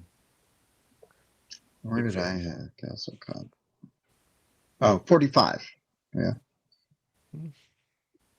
Right in the middle. It's a good one. I think It is good. I mean, Bob yelled at me for not taking what he thought was my optimal turn, not knowing that I couldn't afford the card that he thought I should buy, because by not taking that turn, it messed up his turn, It did. which is Now, which is really what he cared about. well, that's the most important thing. But had you had the money, would you have bought that card? I don't know, because I was also trying to avoid that card because I knew it was going to help you. Yeah, but it would have been a ton of points for you. Listen, Bob. So it's better to spite me than help yourself. You know, if Come you on, how want to long hear have we been playing more, games together, Bob? if you want to hear more of this argument, go watch our review, because Oh, yeah. it's It's in never there. stopped. Every time this game gets brought up, Yes. an argument ensues. Yes. you Yeah. guys do reviews? Oh yeah, we're it's Sometimes. the thing we're like dabbling with. We're trying it out. Yeah. Huh. It's just a thing. Yeah. You We don't have a think show. I'm You gonna should watch them. it. I'll have to check it out. Yeah. Yeah, and a live show too. It's pretty fun. We do a live show? What? We do a live show. Oh, that's right. The Whiny Wednesday.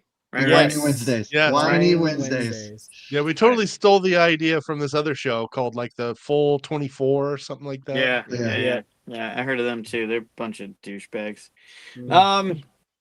All right, Chris is amazing. Number The ball 15. guy's cool. Yeah. The ball guy, yeah. Well, I mean, he used to sing for Aqua. Like, it's That's pretty right. neat that he's I now mean- doing a podcast about That board never goes games away. when he was a 1990s pop sensation, right? I just like that That dude's money got runs out similar- eventually. Similar hobbies. Yeah. Yeah, So right. Money is always due. All right, so 15. So it's the one I'm going to pick. I mean, you could pick. There's 3 of them out. 2 of them came out in 2024. The original, I guess, the first one came out in 2023. But I played one of the 2024 ones, and it's Kinfire Delve. Oh hell yeah. yes. Kinfire Delve. Pick anyone. The Grotto, the Scorn, or Scorn. Is it Callus Scorn? Lab. Yeah, this is the one we played this year. Yeah, That was this 25 game, on my list. Yep. it's so good. It's so the choices you have to make. It's 1 to 2 player, cool, but you can put 2 of them together and play 4. There's nothing that stops you from playing up to 4 players. And the idea is you're delving down this well, which is this stack of cards, and there are challenges. I guess I don't know what they use in the game, but there is like a top, a bottom, a left, and right. And on your turn, you're going to use your cards to try and do what you can to destroy these things, to kill it. Some of them are good. They're not all bad. But I think what makes this game even better is that you have to do full damage in one shot. You can't, like, it will replenish itself. So you have to do the damage to kill the thing, and then you're trying to get through the entire deck. It's just that there's a balance between what you want, what you need to give up and basically take hits for, and what you could like just get done. And it's pretty friggin' challenging. Like, it's not an easy win when you're playing this game. Yeah, It is tough. It is tough. I mean, I guess not love all it. the things require full hit. There are things that, whatever, play it and find out. But man, the game's good. The game's good, and the characters in this one can be played like you just use their deck in the other one, and it's gonna feel different. It's really good. It's really good. 100%. You're right about To play it. the challenge. It is very challenging. Tim Yep. and I tried twice and couldn't get through it. I know the Chronicles, Kinfire, I mean, it hit with this and Chronicles almost at the same time, and I know Chronicles is like much deeper and way more bells and whistles, and it's more narrative. Like, a narrative comes out of this one from you just playing it, because you're generally going to create what the fuck is happening on the table as you're playing. But this one, it's just, there were times in Chronicles that were like, when you pull out of that bag for turn order, I would go, then Rice would go, then Bob would go, then Rice would go, then Bob would go, then I would go. And we would defeat the thing before Tim even got to go, because his chip never came out of the bag. And it's like, that is not really, especially for modern day, like, it's not even a skip your turn. It's just like bad luck of the draw that you didn't get to play this round, or this, like, that just really was, okay, fine. The narrative was great. Kevin's an amazing designer. but this one it does the same kind of thing, and you're all kind of contributing at the same time. Not really. Man, it's good. Needs to be said that the art on these cards is Oh, incredible as dude, the well. production value is just disgusting. It's so good. Mhm. It Yep. is so good. And everything, you Really can fit all 3 that are out right now in one box. It's tight. And you nice. have to get rid of some, like, you don't need 3 sets of dice and, Oh, right, 3 right. games worth of components. So you Mhm. eliminate some of those, but you can fit all the stuff unsleeved. You can fit all the stuff into one of those boxes. And it's actually pretty, like, it's not a big box. This is my copy. You get a little bit of box lift, Mm-hmm. but you can fit everything in there, and the art's gorgeous. Like, it's just, you pick any one of the games. Like, it's really good. So yeah, pick anyone. There's 3 of them out. I did not know that the one Nice. came out in 2023, but the one that I did play was one of the 2024 ones. So Kinfire Delph. Yeah, that is good Choice. stuff. Mm-hmm. I like it. Cool. Okay, back to Tim for number 14.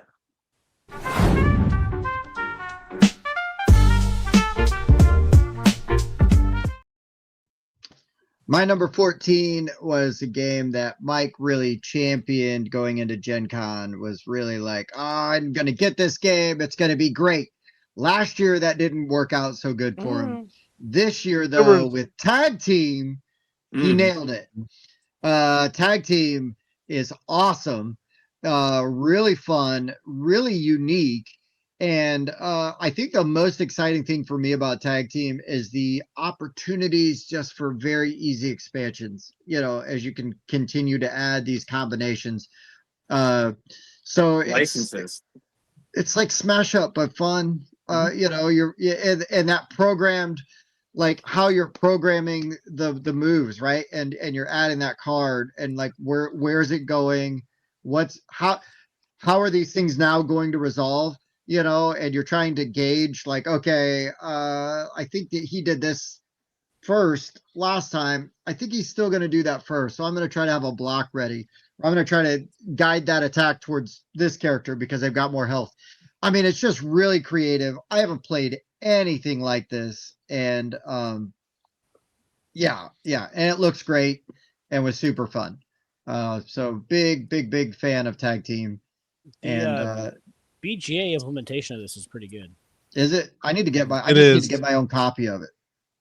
Yeah, it is pretty good. And I like that instead of like having to remember, because maybe you wait a day or two to make a move or whatever, you don't have to remember what happened. It gives you, okay, round 3, these cards were played, and that stays out until you get to your deck phase. So you can kind of review what happened and where you want to put those cards. So Nice. very smart VGA implementation. You don't have to remember stuff, which I was worried about when I first played it.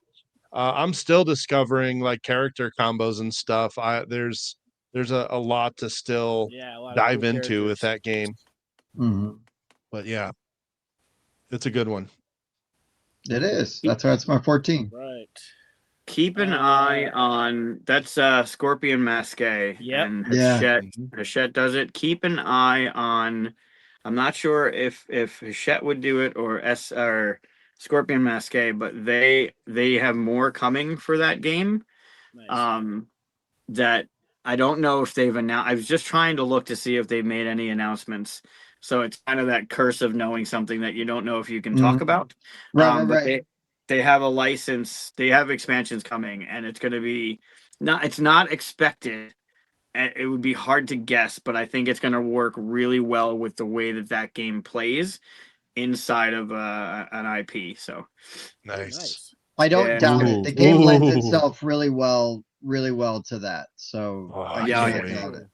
absolutely. I Yeah, it's a good one. I will give credit where credit's due. Mike put this on my radar during our Gen Con preview. There you go. You We've come you full circle. talked about it. I didn't know anything about it, and I'm like, oh, that sounds awesome. Let's go. Right. They did it. They did a good job. It's taken off, and I think if it continues, there's going to be a lot more in the pipeline for that one. Yeah, Oh yeah. it deserves it. It's a lot of fun. Yeah, it's a good one. Nice pick. My number 14. This was one that Mike turned me on to because of the art. I went over there and talked to the people at the booth, and they hooked us up with a copy to do a review for. Last Lantern is a Nice. really cool cooperative polyomino kind of set collecting game where you are kind of like in your lane, and these different polyominoes get drawn out, and they have these different animals on them, and you are secretly choosing which one you're going to take. You reveal. Hopefully, everybody chooses a different one. Then you get to take it and the little critter with you. The critters are used for like a little set collection that you can then turn in to do special actions.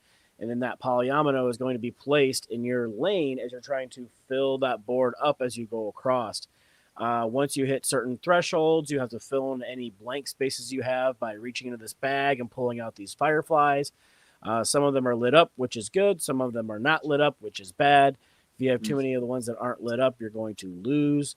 And it's just a really interesting, co-op that's got like limited communication and a little bit of planning and whatnot.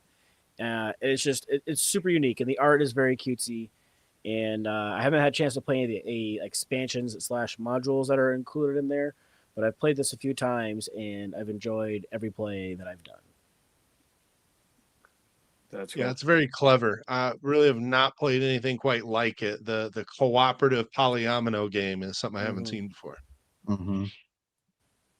Nice. Yeah, it's smart. It's really smart. Cool. And a publisher from Taiwan as well. Also Yep. something I haven't seen before. So Yep. cool to Small see group of people. more international publishers coming out to Gen Con. Mm-hmm. Okay, my number 14 is a crossover that we talked about, and it's Twinkle Twinkle. There you go. This game is just really, really good. And also, it's on BGA, and the implementation is great. I've been playing this a bunch on Board Game Arena. This and Castle Combo a lot lately. Really enjoy this one. And yeah, it's just got a ton of replayability. The order in which those tiles come out and the side of the board that you play, plus the expansion, just gives it tons of replayability. Really enjoy Twinkle Twinkle. Yep. Great game. Pretty game. Mm-hmm.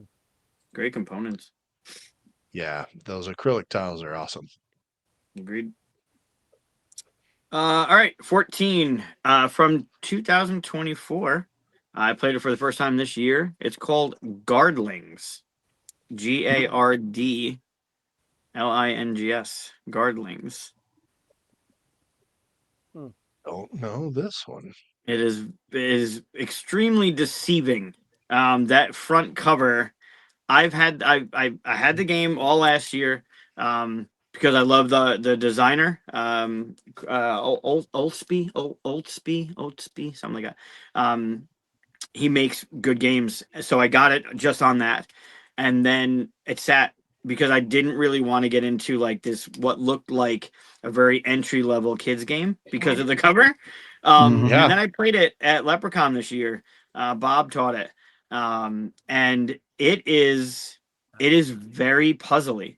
You on your turn, you are getting those domino, for lack of a better term, domino tiles. They're that size, and you're drawing from your bag, and then and kind of like quacks. You don't want to push too much because you might bust. You are then going to place that tile into your garden, connecting bits. If you can zoom in or find another piece of another picture of one of those things kind of zoomed in. Yeah, zoom in on that. You're putting them next to each other based on, if you notice on the left there's a purple next to a purple and a yellow next to a yellow. You're putting them next to each other, trying to connect those different things. Depending on what you pull, there are extra bonuses with the pigs and the gnomes and whatever. But then when you're done, you're going to count up all of those things that you've connected, and that's going to give you a number. And then you get to pull from the market said number. And the first person to pull that last tile in the market wins the game. So you're building your bag with these domino sized tiles. They're not dominoes, obviously. They have 4 sides that have bits of information all over them. And you're trying to set them up in a way that are giving you points in order to purchase. So you're always trying to purchase, like you're trying to get up the grid. If you go back to the last picture, you'll see, right, maybe the back of the box has it too. But you'll see what's in the mark. Nope, not that one. Anyway. Yeah, that. See the 4, 7, 10, 14? And then the 20? The first person to get the 20 wins the game. And you're getting to the 20 by trying to put your garden together and connect those things. And if you can do a full square, you get an extra coin. And then you're spending your coins to buy the 20. It's really smart. It's a great bag builder. It was deceptively puzzly trying to figure out how to put everything together. Doesn't necessarily lend itself to AP as much. You can kind of lose yourself in, if I do this and I pull this next tile, that, but if I do this and I pull another tile, this, like you can get into that a little bit, but not much. And it really is, it's a really fun puzzle. I was pleasantly surprised at what it did, going into it thinking it was not going to be what it was. This is a great looking insert too. That's a good one. Yeah. Nice. Yeah, check that one out. I think that one's an under the radar type of game. It was super fun, and very smart. Cool. Yep. Garden. All right, moving on to our number 13.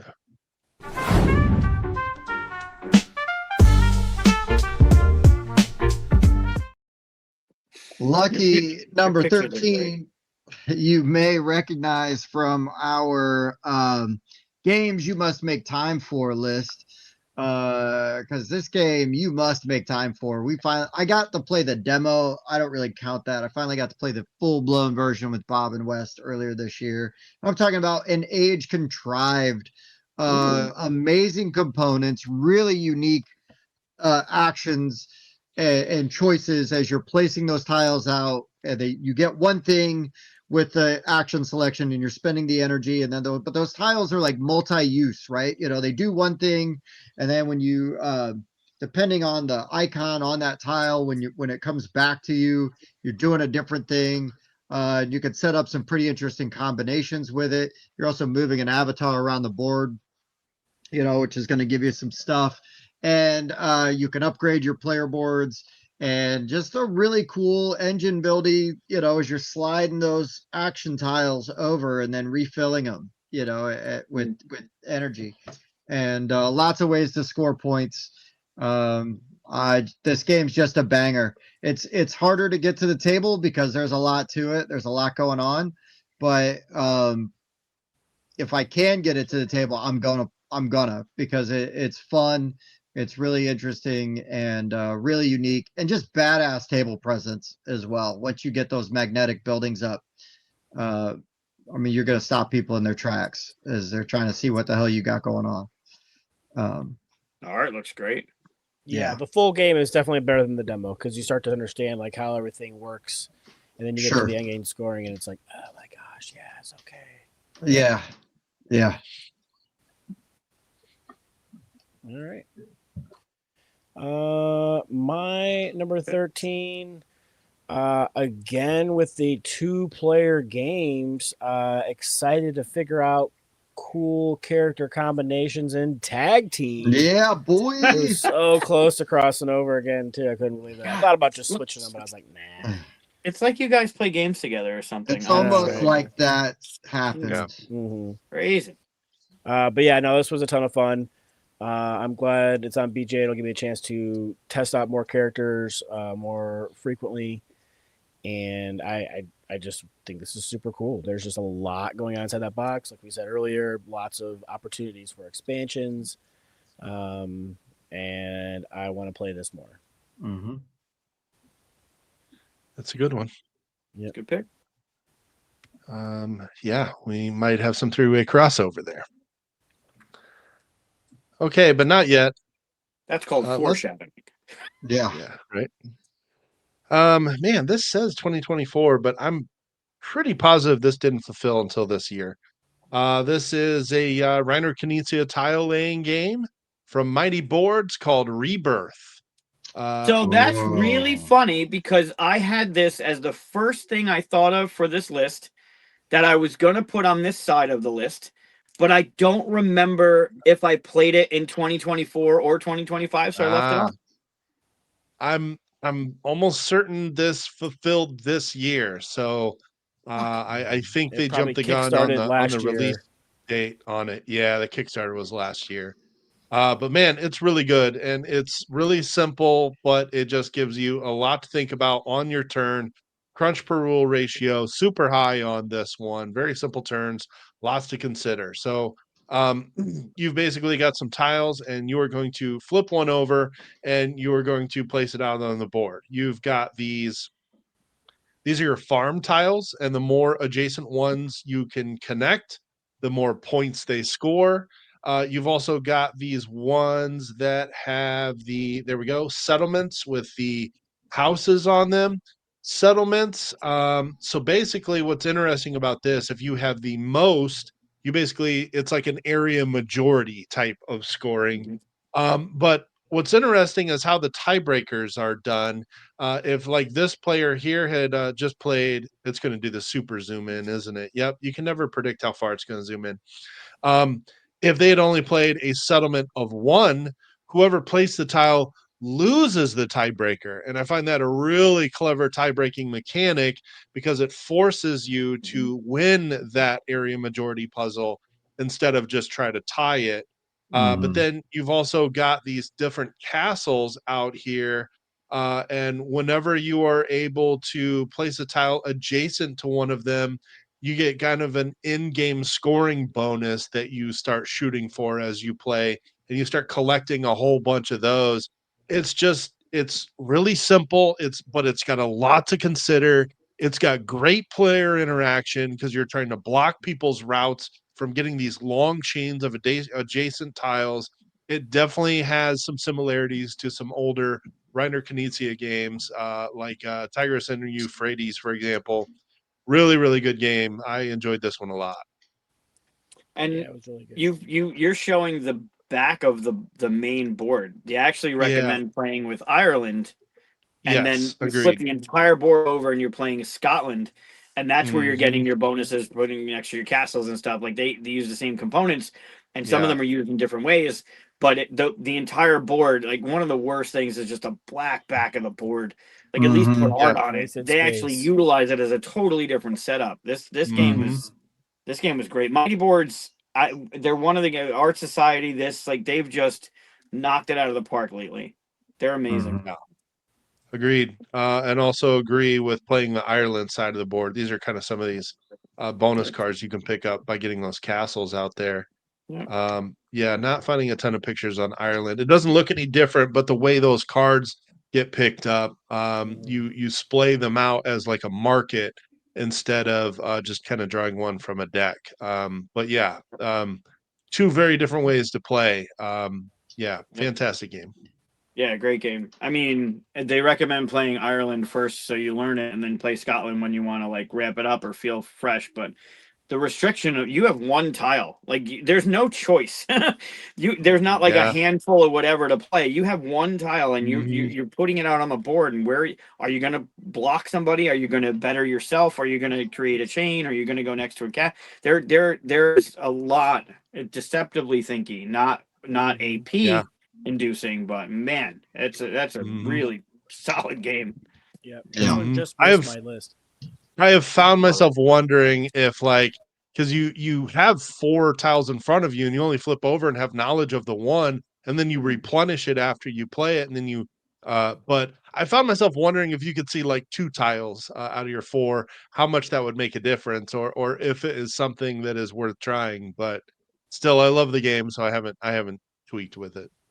I don't even remember having four tiles. We literally at the end of your turn, you drew a tile, like you picked a tile, and you had everyone else's turn to figure out where you were going to put that tile.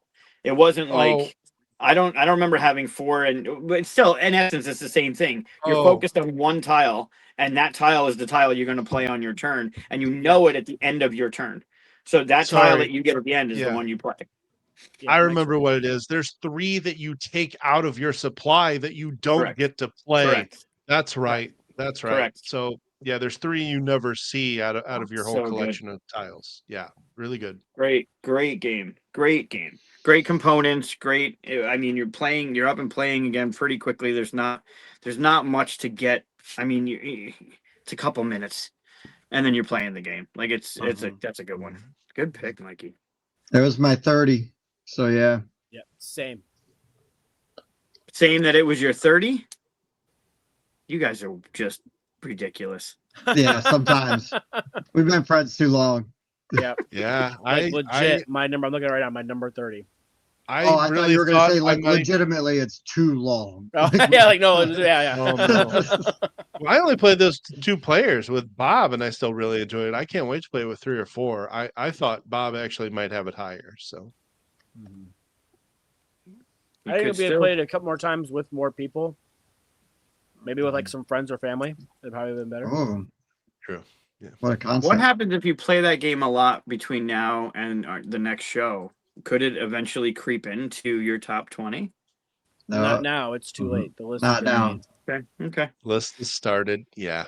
Yeah. Unfortunate. All right, my number 13, one of the newer games overall, not the newest one on my list, but definitely new, is Origin Story by Stonemaier. Oh, I want to play this. I'd play it. It's good. I'm not we had Corey Thompson on the show on Monday, and our topic was trick takers, our top 5 trick takers. And trick takers are not Chris's jam. So Chris we played a different type of show where he voted on whose game based on our pitch was better. Corey ended up winning 3-2. But Origin Story, I talked about this one on a couple shows already. You're basically creating your character in comic book form. You have this board that opens up, and it's got your character and your ability, and then it's got 4 panels, and then a 5th like end game panel. So you're playing 5 rounds. You're given 3 cards, and you're going to play one of those cards into that round's comic book panel, and it's an ability that you have to power up with. I didn't remember it on Monday. I still don't remember it. Whatever those tokens, those pink tokens are. They never go away. You just have to charge up what you want to use for that round, whether it's your predetermined ability or the card you're putting into your comic book. And then based on what you have in your hand, with trick, like you're going to put one of the 3 out, the other 2 are going to go away, and then you have a hand of cards, and that's what you're going to be using for the tricks. Based on what you have in your hands, you are then going to decide in secret if you want to play a villain for that round or a hero for that round. And then 1, 2, 3 reveal. If you decide to be a villain, if you decide to be a hero, you will get 1 point per trick you win in that round, in that round of the game. If you decide to go villain, you want to win no tricks, and you get 4 points automatically. So that person on the right went villain, so they wanted to win no tricks, and they would automatically get 4 points. And the person on the left there went hero, so they're going to get a point for every trick that they win. So it's interesting, right? You want, depending on what you have, you're just going to tank everything, and then people know that you're going for points, so they might throw a lower card to make you win. Like there's that little bit of take that. But then you have your ability cards in your comic book panel that are going to help you get more points if you win tricks, or if you won with a 2, or if you win with an odd number. There's all these things that play into the game that make this not just a trick-taking game. There's a lot more fun going on in this game than just your standard kind of like you must follow, or the Trump suits or whatever. I'm not a big trick taker fan unless it does something really fun. And we talked all about it on Monday's show. And this game really, I want to play it. The replayability of it is through the roof. There's a deck of event cards, and you're only doing 1 in the game. There's a deck that's shuffled. And on the 5th round, there's going to be, or 4th round, there's an event. And that's it. There's just 1. And then all the other ones, you're like, well, what other events are there? The way that the action cards come out, or your ability cards come out, I mean, you're going to have 3, and it's a shuffle deck of stack. The replay is through the roof. I think this game does something really fun in the trick taking genre, which seems to be a very flooded market, especially the back half of this year. And then you got the comic book, right? The production that Stonemaier is used to. You have the thing that opens up, and that's your comic book. The art's great. It's a really solid trick taker with fun stuff. Not a boring trick taker. This sounds really cool. Mm-hmm. It's great. It does. And that I had heard ability, about it. you have to charge up your thing too. So you start with, it's asymmetric. So some people might start with 5 of those tokens. Some might start with 4. And then every round you get another one. So you don't lose them by spending them. You're just charging up what you want. But every round you're adding a new card that needs charges. So do you want to put down a 1 and then a 1 and then a 2? So in the beginning of the game, you're only going to need one of those tokens to charge your cards, and then you drop a high one at the end. Or do you want to drop a high one and do that impact in the beginning, but you're going to sacrifice some of the other things because you don't have enough tokens to charge your main ability and the cards you're putting down? So there's this balance of the cards you're picking for the round need to be charged or they're useless. They're just eating up a spot that you're like, well, I guess I'm not doing that one this round because I need to do this. There's a really fun balance happening in the cards that you're pick. You can't just do everything. You gotta you're choosing what you want to do based on that and the hand you're given. Do you want to be a villain or do you want to be a hero? And that's not necessarily negative. Like, you are making yourself a target if you go villain because you want to win no tricks and everyone knows that. So there's a good amount of stuff in this game. It's really solid. Nice. Yeah. I played a lot of those trick takers you talk about this year, and a lot of different ones. This one sounds very different from any of the others. Yeah. Never played anything like it. The idea that you're charging up your stuff, but the other idea is that you're given 3 and you're building an ability. Like, your character evolves throughout the 5 rounds. It's solid game. Nice. Yeah, that sounds cool. Really cool. Awesome. Okay, back to Tim for number 12.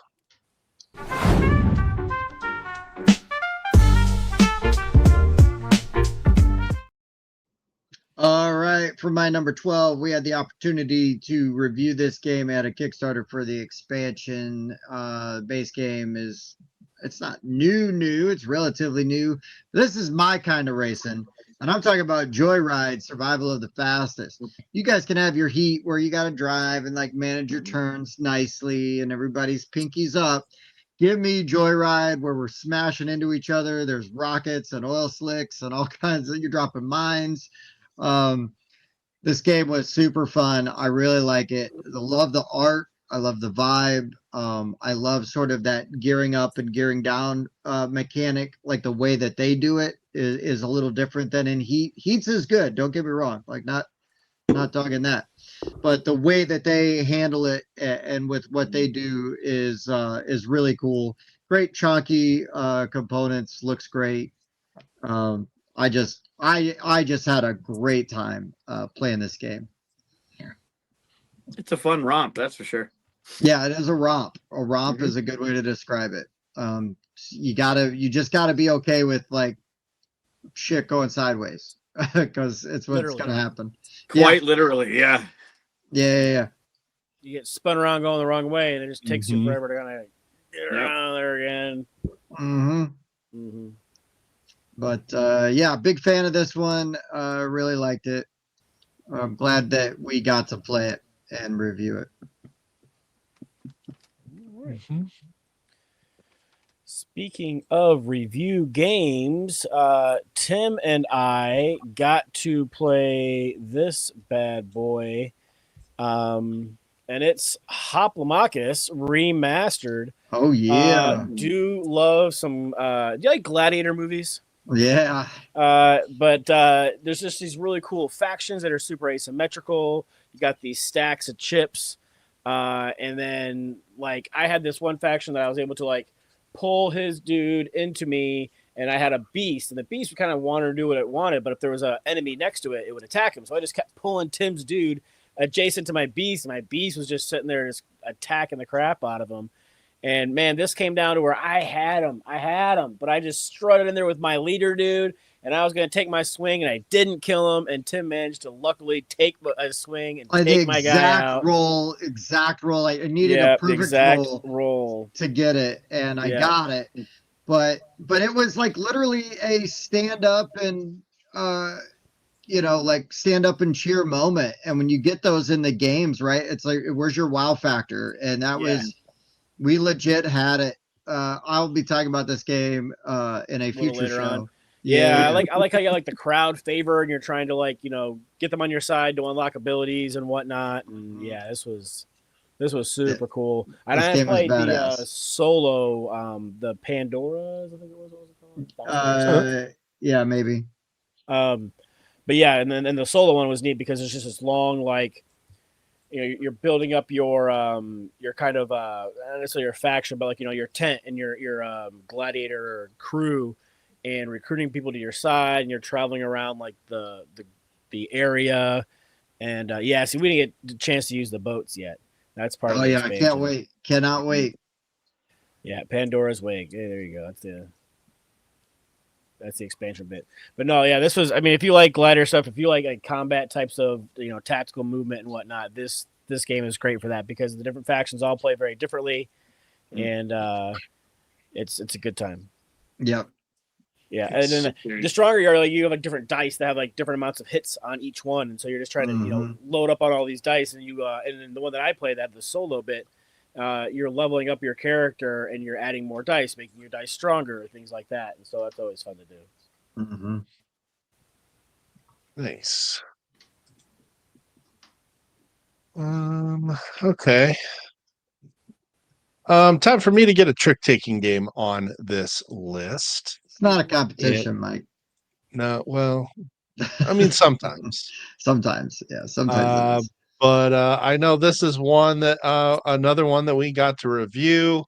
I'm thinking maybe no crossover, unless you guys got this one higher than I do, which I kind of would not expect. Whoops, I'm doing poorly at having it queued up here. I'm talking about 3 chapters. 3 chapters from Amigo games. I got a higher than you. Yeah, this really, really good trick-taking game. So basically, how this works is you're going to have a hand of cards, and you are going to draft. So you are drafting cards before you start your trick-taking. And as you're looking at these cards, they have different symbols on them, and they've got, of course, the number that determines if they win the trick. There are no suits. Highest number always wins. But when you play these cards into these tricks, these cards have different ways of comboing off of each other. You can win points for having the most tricks, or you can win points off of tricks.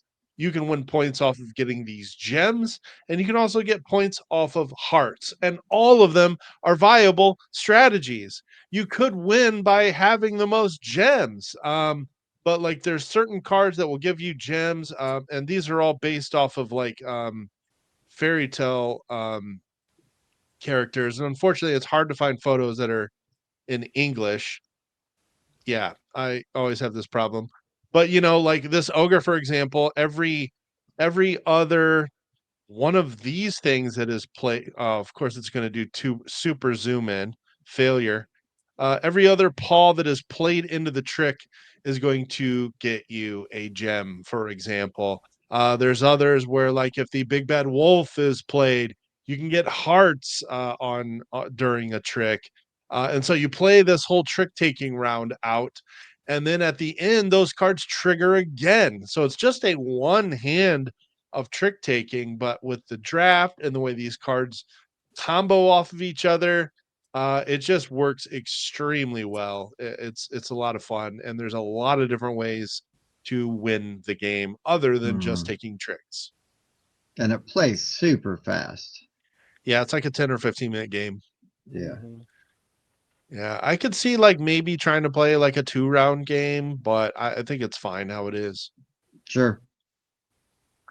But I just re-rack and play again. I don't need 2 rounds. Just re-rack and play again. But yeah. Yeah, exactly. 3 chapters from Amigo. Yep. I'm glad you guys like that. I saw it on the demo and I really enjoyed it, and picked up a copy to show you guys. That one really kind of snuck up on us because like I remember we were all standing around the Amigo booth. It's like that box does nothing to really draw you in, but yet the character art is great. Mhm. I felt like they should have used the actual character, a whole bunch of like characters on the box, and it might have drew me in more. But as it stands, it's not a super appealing box, unfortunately. I think people maybe will sleep on it because of that. Yeah, agreed. Well, don't sleep on it. Exactly. Wake up. Watch our Yep. review video. Yeah, Of your favorite exactly. YouTubers. Mhm. You guys Or do something. videos? Well, you know, we thought about it. Well, we've thought about it, yeah. All right, It's on there. number 12. One of the things I hate in games, modern games, and I wish that they did better, is roll and move. And it almost broke with Quest for the Antidote by Upper Deck. I really wanted that one to be better than it was. I liked the idea. But roll and move is like, okay, no player agency, no player choice, no nothing. But Magical Athlete. Oh, I need to play this game. Gotta play this. It's still pre-order on their website.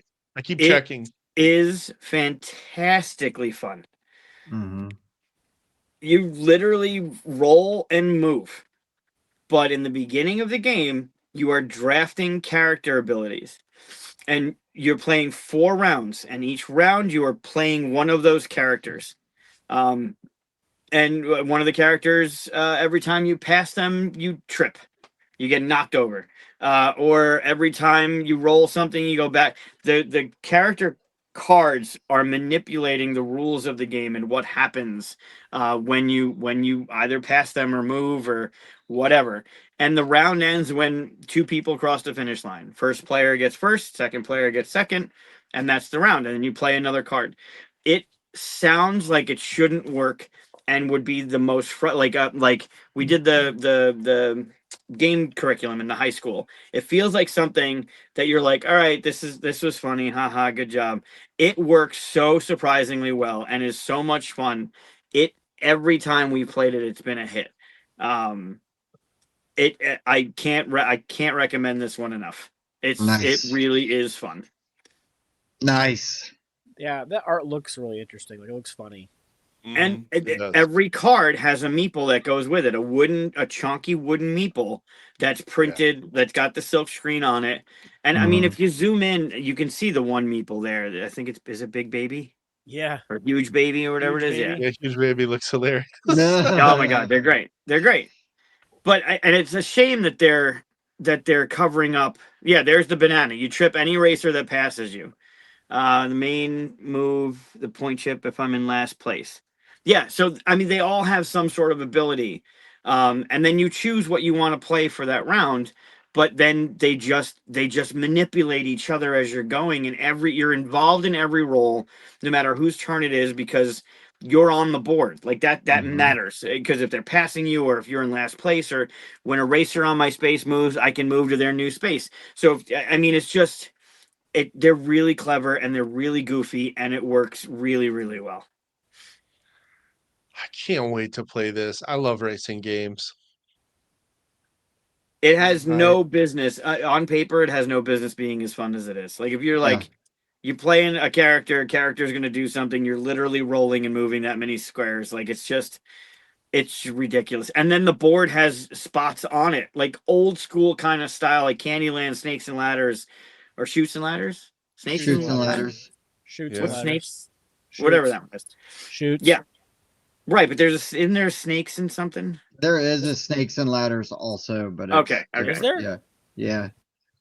Yeah, so if you There land is. on that 3, you move 3. If you land on the 1, and then there's one that makes you move backwards, and there's the trip one. Like there's just it seems like it's such an old school kind of game, but it works it's so dumb. It's so good.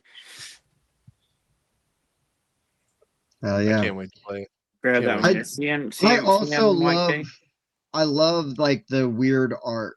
Like it's a choice, but it looks like that art lends itself to like the vibe of, you know, 100%. like what you're doing. And I love it. Like take big 100%. swings, man. Like I will respect big swings. So yeah. Yeah, it just looks. I mean, with a game called Magical Athlete, you're like, they just lean into it, and it works. It really works. They did a great job with it. I mean, this looks like this game was on the shelf in 1982. You know what I Mhm. mean? Yeah. And but it does it without it feeling forced, you know, or phony. It's very Uh, clean. It's very clean. Nice. Yeah, it's a good one. Oh, I can't wait to play. Cannot wait. It should be delivering Um, soon. It should be. It should yeah, be. it said end of December. I think I'm just gonna wait till like pre-orders are done and then find mhm. some other game to slap on there to get free shipping. There you go. Hot, Let me get know. Hot Streak. Hot Streak's another good one. He's got hot Uh, streak already. No. yeah, it's back here. We'll talk about that later. Get another one and give it as a gift. Yeah, Mike. Here's Wow. one of your friends. Hey, who Yeah. wants a copy? Go I'll ahead trade and you. I'll trade you your copy of Dwellings of Eldervale for your extra son of hot streak. a- Still Wow. works every time. It works every time. it's the gift that keeps on giving the whole year. The whole year. That it is, Well, Eddie. it's the game we keep on giving away. Yeah, the Yeah. whole year. All right, let's wrap this baby up with Yeah, our boy. last game of the night. It is our number 11 game of 2025.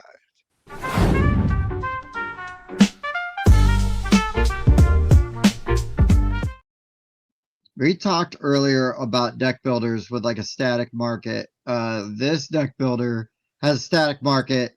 It's great. It's dark. It's grim. It's gritty. And for the first time this year, finally we played it, and that is Eschaton. This has a great combination of territory control, some deck building. I don't know, man. It just does a lot of things really, really well. Plays good at high player counts. Still feels like it plays fast. And the rules are really straightforward. But the way that those cards on those and the symbols on the sides, the way that you resolve all of those and the way that you can chain them together is really interesting and really fun. And again, we were talking about like just loving the art, you know, at some of these games. This is 100% one of those games where I cannot get enough of the art. I think the art is great. The theme is super fun in an end of the world kind of way. Yeah, And the theme. I don't know if the theme would be described as fun, but yeah, fun may be the wrong word. But man, Plague can be fun. it Sure. leans into the theme so well. It's so thematic, and yeah, I've just enjoyed every time I've had the chance to get this to the table, and look forward to getting it to the table again. Yeah, after seeing their booth at like every Origins and Gen Con and being like, man, I really love that aesthetic. That game looks super cool. I'm glad that we finally got a chance to play it, and it felt as dark as it looked. Yeah. And it was a ton of fun. I Yeah. thought you were about to say it was also your number 11. I was gonna just rage quit the show. Yeah. Well, it is. No. Yeah, right. It's not. It was further down for me. Like stagnant market, you know, okay, yeah, that's the thing. But I do love how it has the deck that you get to like scry off the top, the seers, and keep cards to add, and then it's got a good mechanisms for calling the cards out of your deck into like a set collection thing. Yeah, the game does a lot of things really well. There's a co-op version that we have too that we need to Yeah, we got to check dig into out, that 'cause bad that boy will too. be- that Yeah, would be cool too. Iconoclasm. Yeah. Ooh, hey, that's me. Well, My number 11 has already been mentioned. Speaking of two-player games, Mad Calla was just I really enjoyed it. I love the Mancala that you're playing on. I like that you just have the one and it's the table you're sitting at. I love the thematic version of it's rude to reach across the table, so you can only pick up bits from your side. you're placing them all around, then yeah, sometimes your bits end up on the other side of the table, and you got to wait for them to come back around to your side. There's different actions you can take to refill and repopulate your board to get those bits back out there. The comboing off of the character cards that you can draw and play and keep drawing and playing as long as you have stuff to let you do it. It just does a lot of things really, really well. And I want to play this more and try some new characters and see how they play.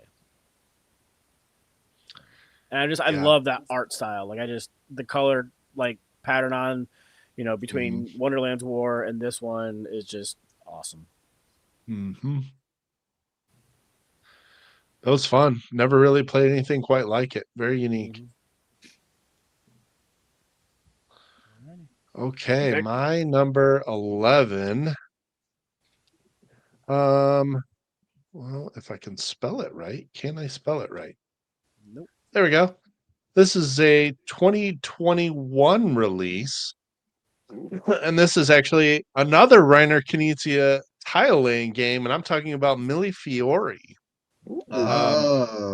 Yeah, this game is great. Our buddy Jason Smith over at the Board Game Mechanics started hyping this game up. And I was like, man, definitely love some Reiner Knizia games. And met up with him at Origins to play this, and it did not disappoint. So basically, this is a series of mini games that you are playing. Looks way more complicated than what it actually is, but you do a draft, and so you pick a card, and then everybody reveals, and that is the place that you are able to the place on the board that you're able to lay your tile. These are a whole bunch of different mini games. So over here, you're doing set collecting, and to work up into the second and third level, you have to stack like a pyramid. So this green here is only able. This one doesn't zoom in. This green here is only be able to be placed because these two purples are here, and there's different icons that you are collecting, and you get more points as you get more of those sets created. You've got another set collecting game over here where you're working actually left to right. And the farther you can get these over, the more points they are worth. And then you've actually got one here, which is actually just a track that you're working across. And as you go farther and farther, the rewards get better and better. But if you can chain multiple tiles together, you'll regain everything that you previously covered. So you don't want people to get these long chains. You have to eventually block them, or otherwise they're going to pick up 5 things in a row here. It's just, and then down here you got the ship track, which just gives you more and more resources as you go across. Really, really good. Really enjoyed this one. I had it slightly above Rebirth, just because these different sort of mini games feel fresh. I like the draft. I like trying to block other players from getting their sets collected that they want. And I really like the look of this one too. These colored acrylic tiles are really, really nice. I also played this with an expansion that I wouldn't play without, that just the masterpieces, which just adds more in-game scoring. Not a whole lot of extra rules to add, just more ways to score at the end of the game. Millefiori, great tile laying game. Good pick. Looks pretty. I haven't played it. Mm-hmm.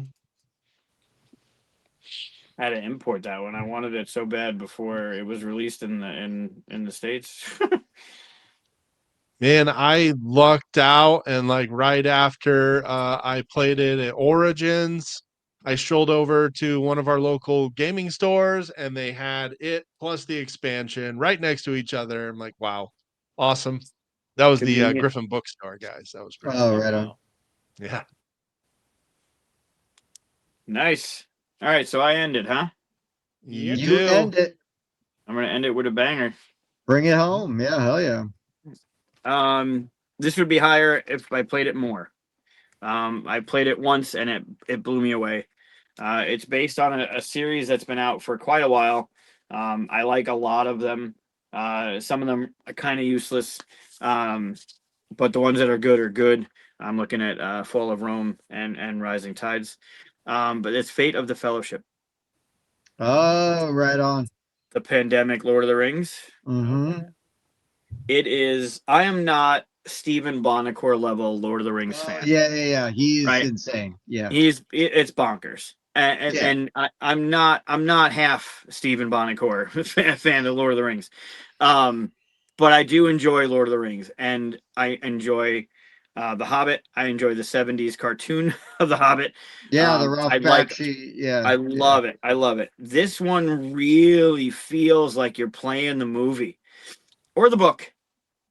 But you feel as if you're playing an alternate version of the story, right? You have your fellowship, they're going in different places, you're trying to do the different things. The Nazgul are always going to be in your way. They Mhm. find, no matter you shuffle the deck or you pull a card or you do a thing, they always seem to be in the right place at the wrong time. But it really, you feel the stress of making this game work, trying to figure out. It does lend itself in true pandemic style to quarterbacking. Someone will tell you what to do on your turn. It's almost inevitable. But you also might not see that that's the right thing to do in this game. There's a lot of things like, hey, you might not want to do this because if that moves, yeah, but I need to go over there. I understand that. Like, you can get into a little bit of the weeds of the back and forth of what, let me take my turn, but it never got to that point.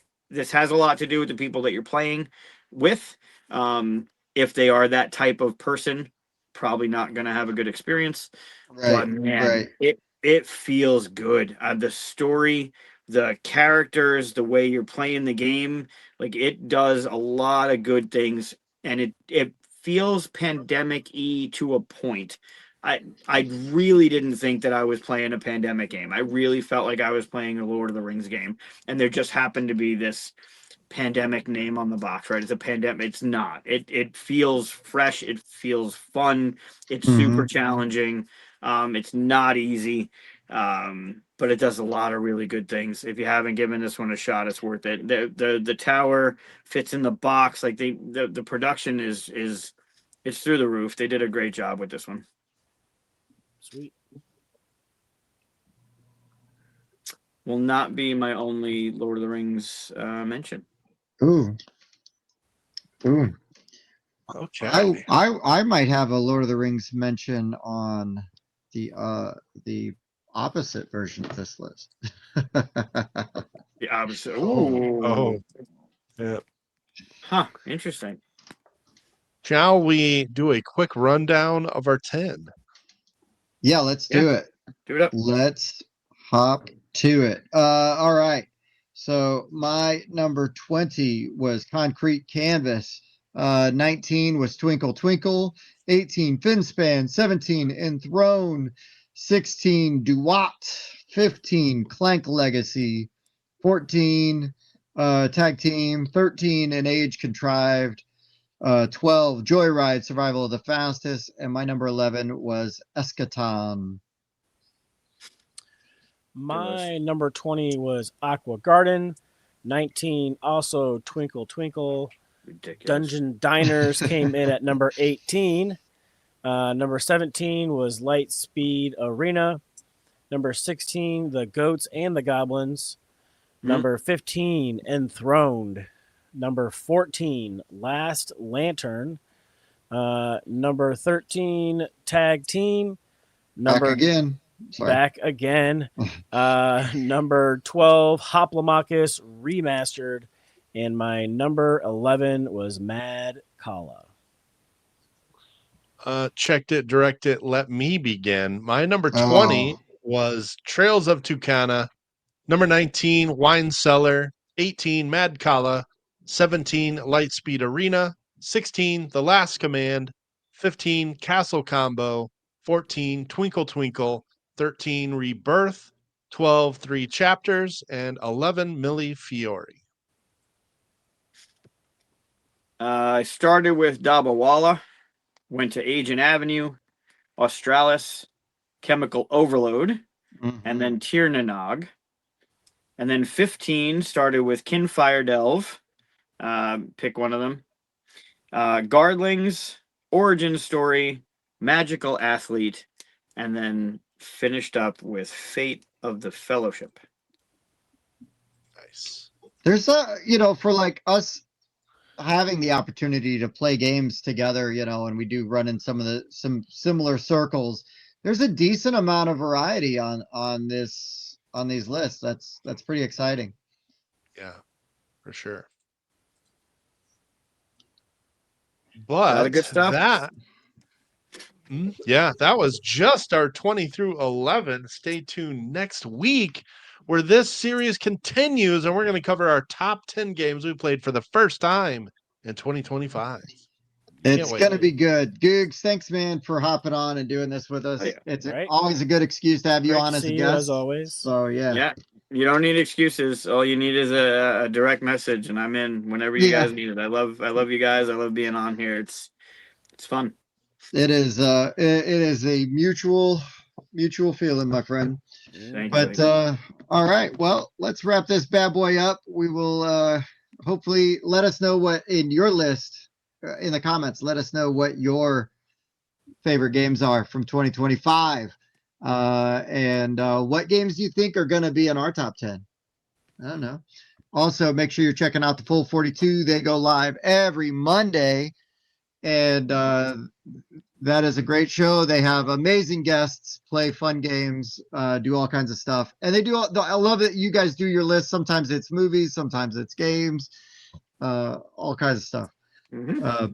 So always worth your time to check out. We do have a Patreon. If you want to support the show financially, you can hop over there. You're going to get access to some not live plays, but unedited plays. Usually us playing games either wrong or badly as we're learning them, which we edit for the people that aren't wanting to punish themselves by having to watch us struggle. But and if you don't want to or cannot support the show financially, just giving this video a thumbs up, a like, a share, a comment really helps. So we appreciate all of that. Anything else, guys, before we wrap? Don't think so. Looking forward to the top. Hell yeah. For the board game rundown, I've been Tim. Bob. Mike. Also, Mike. Yeah. We'll see you guys next time. Do you like to party? I do like to party. I also like to party. I like to party. A 7.3. This is a great party. Repeating. We should party more often. I do like to party. Okay. I also like to party. I also like to party. I like to party. I like to party. We should party more often. Okay. This is a great party. Okay.